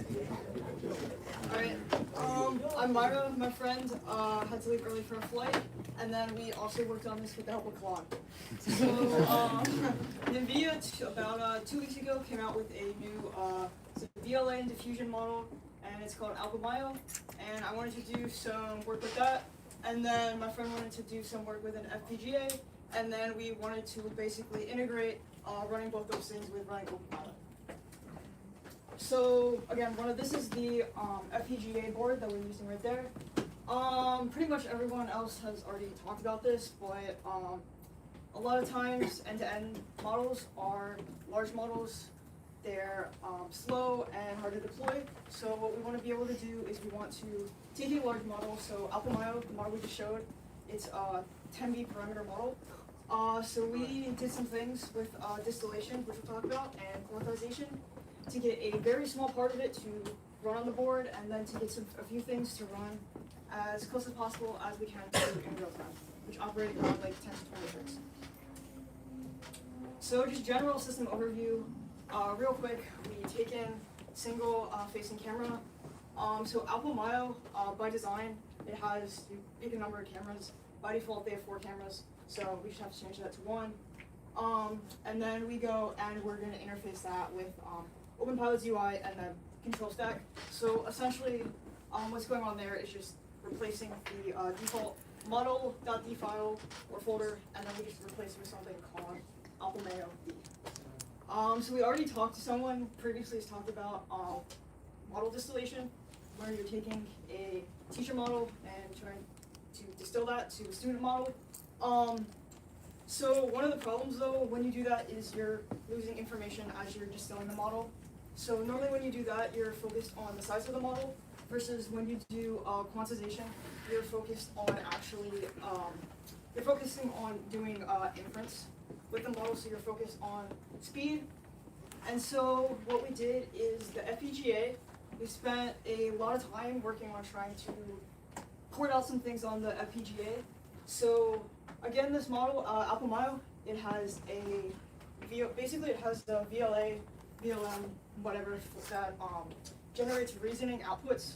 So essentially for each decision, it's able to generate a trace of reasoning for why that happens. And then it also has a diffusion model, which is using flow matching, which is basically just a way that they determine optimal trajectories. And that's what is used for trajectory generation, which will be shown a little bit.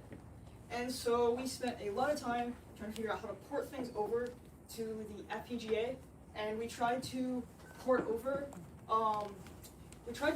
a distilled version of the diffusion model with a small, essentially diffusion model, there's a denoiser in there.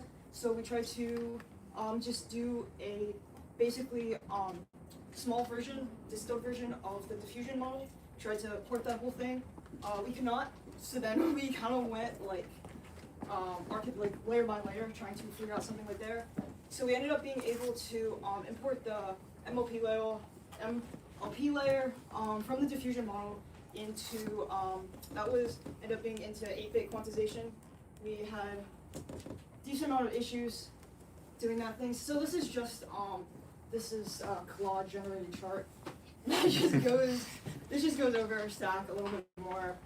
As I said before, Alpha Mino to VLM and diffusion model. So right here, this is actually the comma 3. So of course we have camera output, single camera. And then this is just basically breaking this up into two things. So again, as I said before, this is a small encoder. They use full matching denoiser. This was originally 10 steps. We broke this down into 4 steps. That's just each step you're iteratively adding or removing noise. And so by default, this model has 64 points of trajectory. OpenPilot uses 32 points. So downsampling that should be 32, I think. And then this goes into OpenPilot. And the other thing that we have to do is we have to communicate between these two things. So we have to communicate between the FPGA and we have to actually communicate between the model. And then this right here is a very small part that's actually running on the FPGA. So then this also, we found out, introduces more overhead latency. So the inference of just the MLP is about 11 milliseconds, which is pretty good. Doing the round trip. So when I say round trip, I mean going between FPGA and between the model. It's about 110 milliseconds, which isn't great, but Alpamayo by default, when they're running, their auto-regressive model part is 99 milliseconds, so it's around there. And yep, it's pretty much that. And I have a video. Oh, maybe I can show it. So this is just going to be opening up this is pretty much just modifying the comma replay UI. It's just modifying this to include the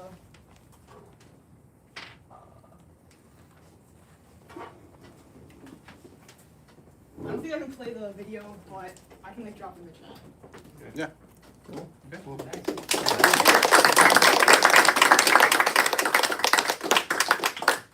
They would go finish up or Robot Dog? You guys should go up and make sure they're actually ready. Okay. Is it the trajectory that you Yeah. So it's just the part of the model. the trajectory? Yeah, exactly. You guys want to spin on that? Do you think you can get it to go on the last steps?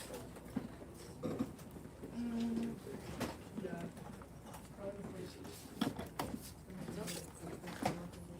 Alright, so my name's John. And I'm Shweta. And we worked on a project we call Recast, which is actually a vestibule name, so it doesn't make as much sense anymore. Yeah, one driver's bump, everyone's whining, with a little help from Clark. Yeah. So this is the reason that we found would justify why we did what we did, but the actual reason was because we just could. So it's a crowdsourced thing that we were trying to do. So comma talking to another comma, but we used a server in between for now, and then yes. So it's basically Waze, but for Azad's, and also Waze is manual right now. So users have to report it in the app, but we are trying to make it automatic. So the car detects it. You don't have to do anything. And yeah, optionally we do have a pop-up that asks you to verify it, but then it only adds to the confidence level. But the car can still automatically detect the road bumps, speed bumps, potholes, whatever that is. Oh yeah, so first it detects the bump. So, but let's say you put in the brake, but it shouldn't be detected as a bump. So we filter that out first. So that's the values that's written there, and then like I said, a pop-up comes up, and then you can verify if it's a hazard or not. And then we also have John will show it to you later, but then, so once it detects, it gets shared to the server, and then you can scan the QR code. There's a map that everyone thinks is cool. You can check it out. And then finally, yes, when another comma user passes through the same spot, they get the warning sign. And then it shows how long the distance between the next hazard that's going to come in. Alright, so here's just a brief summary of how it connects. So we have our bump detector, and as soon as that happens, you get a little pop-up that's like, hey, something happened. Like, yes or no, do you think something happened or not? So we have some user info in there. We wanted to implement some voice control for that, but didn't get around to it. Sorry about that. But it automatically gets posted right as the event happens, and then the second time you update that with the user's response, if they did or if they didn't. We have a backend server that's running that like has to house all the data, because originally we wanted to do like comma to comma, so you pass someone and like kind of pick up on the route that they were on, like, oh, maybe they had some incident they ran into.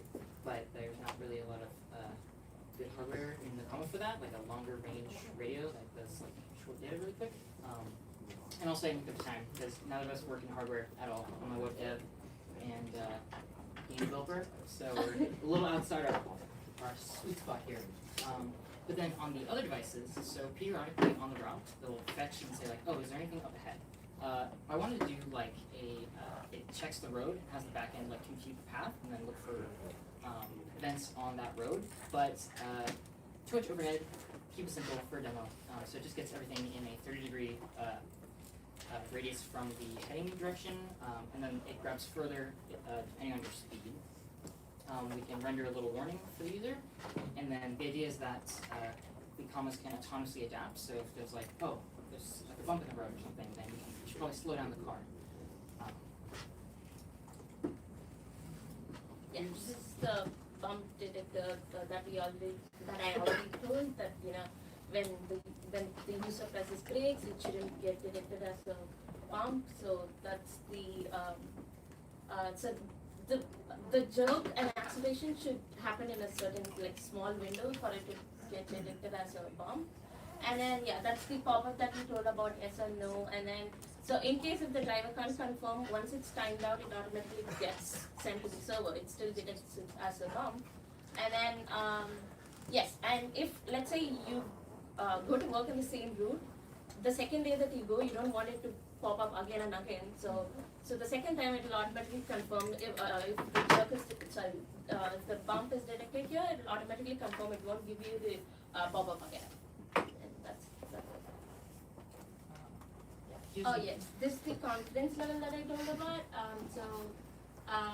So high is when let's say you go through the same route again, and then you get the car detects it again. We give it a high rating, and then low is when it's not there anymore. So once it drops down to low, and then someone else passes through and it's not detected anymore, it just goes away. So it's just a normal thing. And then yes, so the 22 seconds thing is so we've made it standard. So irrespective of whether you're going slow or very fast, you still have time to see the warning and then take action accordingly. I think we'll probably skip this. Let's go to video demo, okay? So this is me driving home last night and coming back in the morning and approaching the same bump. If you work here, maybe you're like, oh yeah, it's like that bump. It's this one, kind of going out like east from... It used to be a lot worse. Yeah. It's a dip, sorry, it's a dip. Yeah, that's great. These are functional dips.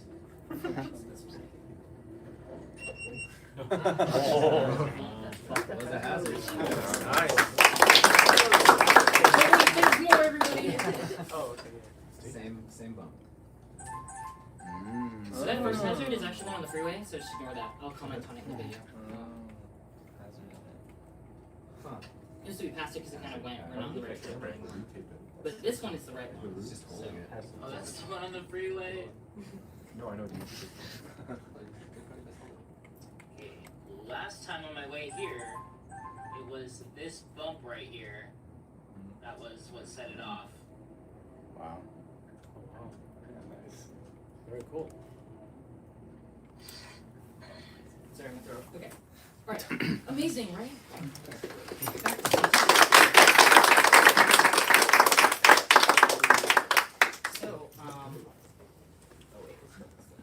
So here's this bump on our little map that we have, and so you can see, so we reported it once, and this confirmation means that the second time I drove over it, you didn't see the pop-up, but it actually detected the bump and confirmed that it was there. So that increases the confidence on this bump being present on the road. So that's like, oh, maybe we really should watch out for this. And then here's the new UI, because obviously you saw the UI on the screen, so we did get it working on device, but not before I drove, obviously. And then, yeah, so we got the bump detection working with the full backend and all that stuff. Yes, another thing that we didn't mention, I think, is we did try to implement the car automatically getting slowed down. So so basically, I think it tells the MPS. I think I'm not sure if that's the right word. So we made it like a acceleration ceiling and then speed ceiling, so that in a highway, even if there's an hazard, you don't come to a complete stop. So but then it gradually every 5 seconds it tries to reduce its speed by 40%, I think. But it only worked in the there's no way to actually show it because we couldn't get it run on the comma yet. But yeah, that's another thing that we tried. I don't have a sporty car if it wasn't obvious. But anyway, so some stuff we want to work on was voice responses, so it can truly be hands-free. So it's like really what we wanted is like automated reporting, but like we still want some user feedback there. We can work on tuning and UI improvements because it's really sensitive. I'll show you that in a second. And also some visual feedback for hazards, like detecting police cars or things on the side of the road that sometimes other people want to avoid for different reasons. All right, thank you for watching this.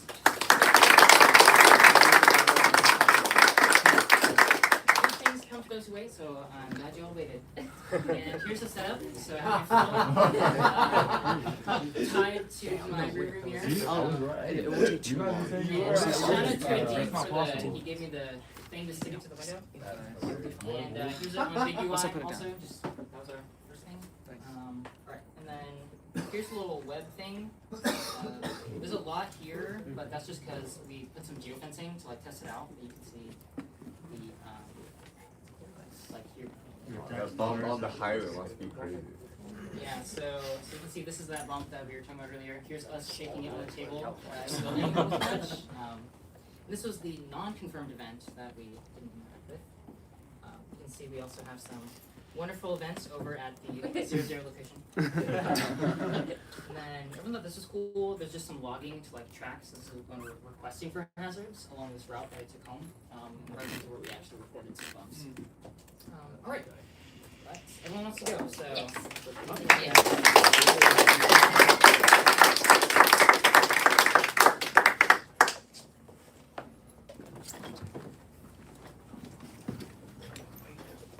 So hopefully this time, our demo should be set up and it should work.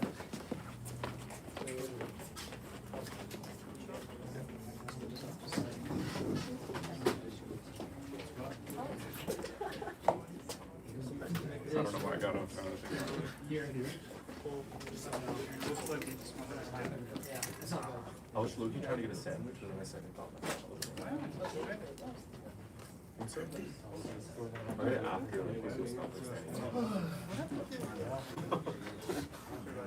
oh, yeah. You said it from the racing outfit sponsor. You said it from the racing outfit sponsor. We'll sell it. Yeah, you gotta pitch it to me. Oh wait, I'm sorry. Wait, I was ready. Okay, so I guess for those who don't know what this is Rivian has released a tool that helps us out during this, and we got a lot of data out of this and a lot of feedback when working on this. So as you'll see here, this shows our camera output, and right now it's facing over here. So soon our NVIDIA DGX in the back is going to compute the depth map for this. So this is just a preliminary depth map. It takes a little bit of time, but we can adjust that, how fast it is, the sampling rate, all that stuff. Yeah.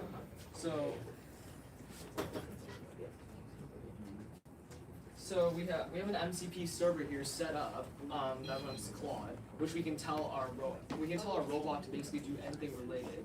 to getting data or moving or interacting.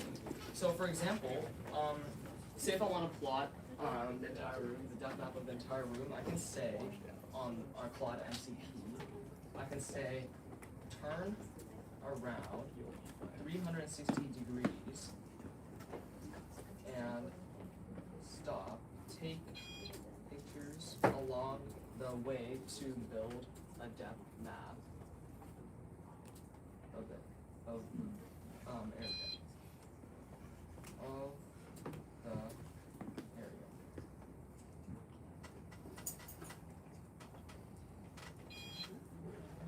And I just send my request in. It even loads. Yeah. So I'm gonna send my request in about a couple of seconds, maybe 15 or 20 seconds tops. It's gonna start turning around. Just take So where are you sending it to blog? we're sending a request to have it turn around. So right now it's actuating the comma body and taking pictures along the way. And it's gonna use those pictures to build a full depth map of the entire room. So it's gonna pull it up and yeah, I'm getting that here. So let's see. Let's see if I'm gonna stop it. Yeah. So now it's gonna it should stop on its own. Yeah, I see here. Yeah.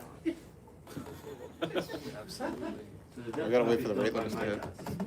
It's done by Definitely. Yes. And then you send that together with the images to Claude. Yes. And then you talk about something and then Claude actually. And you Our simulator here. And then you tell Claude like to do like log view. Yeah, essentially. Or like command build. It should be able to do that, and we should get a cost map of a bunch of different waypoints that it'll set up once it processes the images for you. Yeah, so I guess that's the first thing. So once I get it here, yeah. So once it processes all these images, it should theoretically be able to get waypoints off of these and says trajectory towards it. So let's see, what could be a good place to go?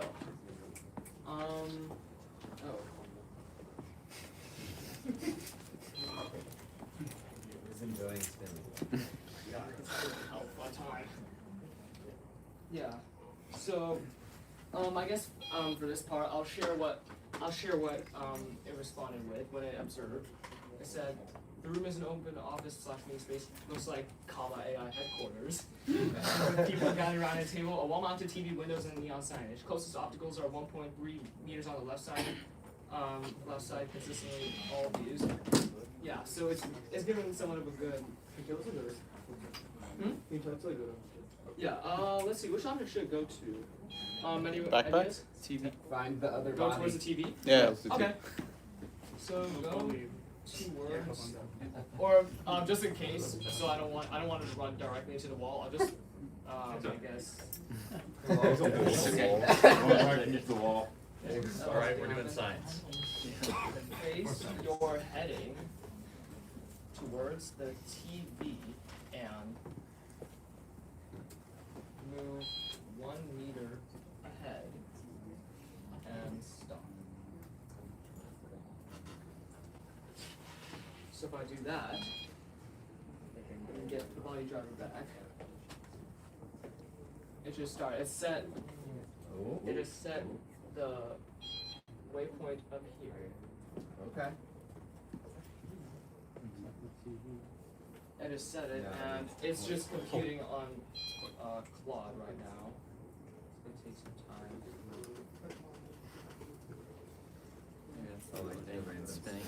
Oh. Same. That's a max waiting spin. Yeah, it's the spinning beach ball, but in physicality. So I stop This is not saying run, coward. Target acquired.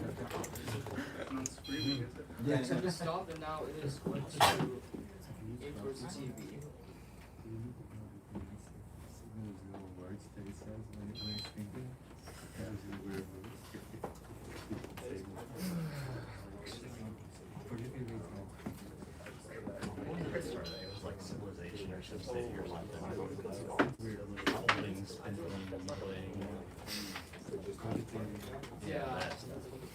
Recombobulating. You gotta close your eyes. Recombobulating. Unfortunately, I don't think it's working right now, but let's focus on the visualization. I love the depth map. All done with one camera.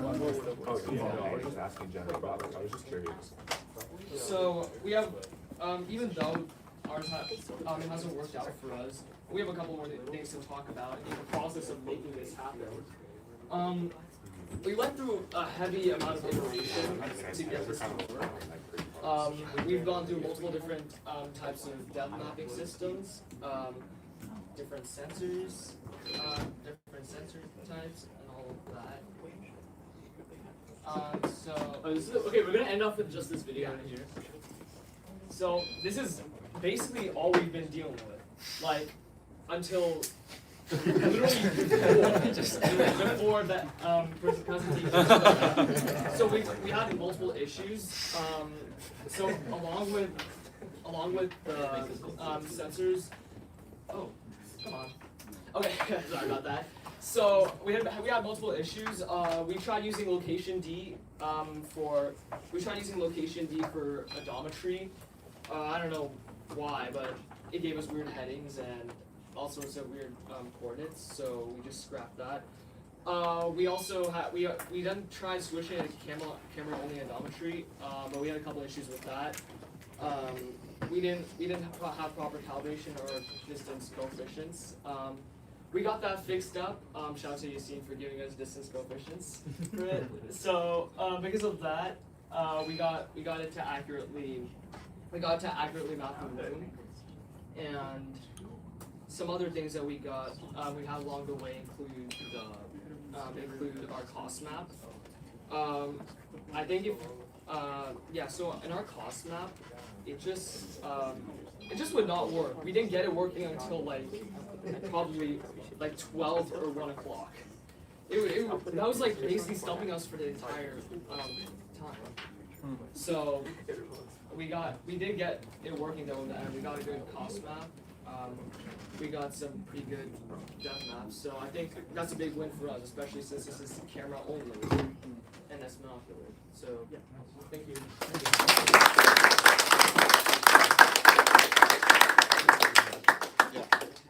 Cool. All right, we'll go deliberate, and then we'll call it the winners pretty soon. Please stay here. Please don't go anywhere. We're gonna come back. Please hang out, talk to each other. Say hi to Try out Race Pilot. What's the game you guys got? Yeah, Race Pilot. Try out the Race Pilot.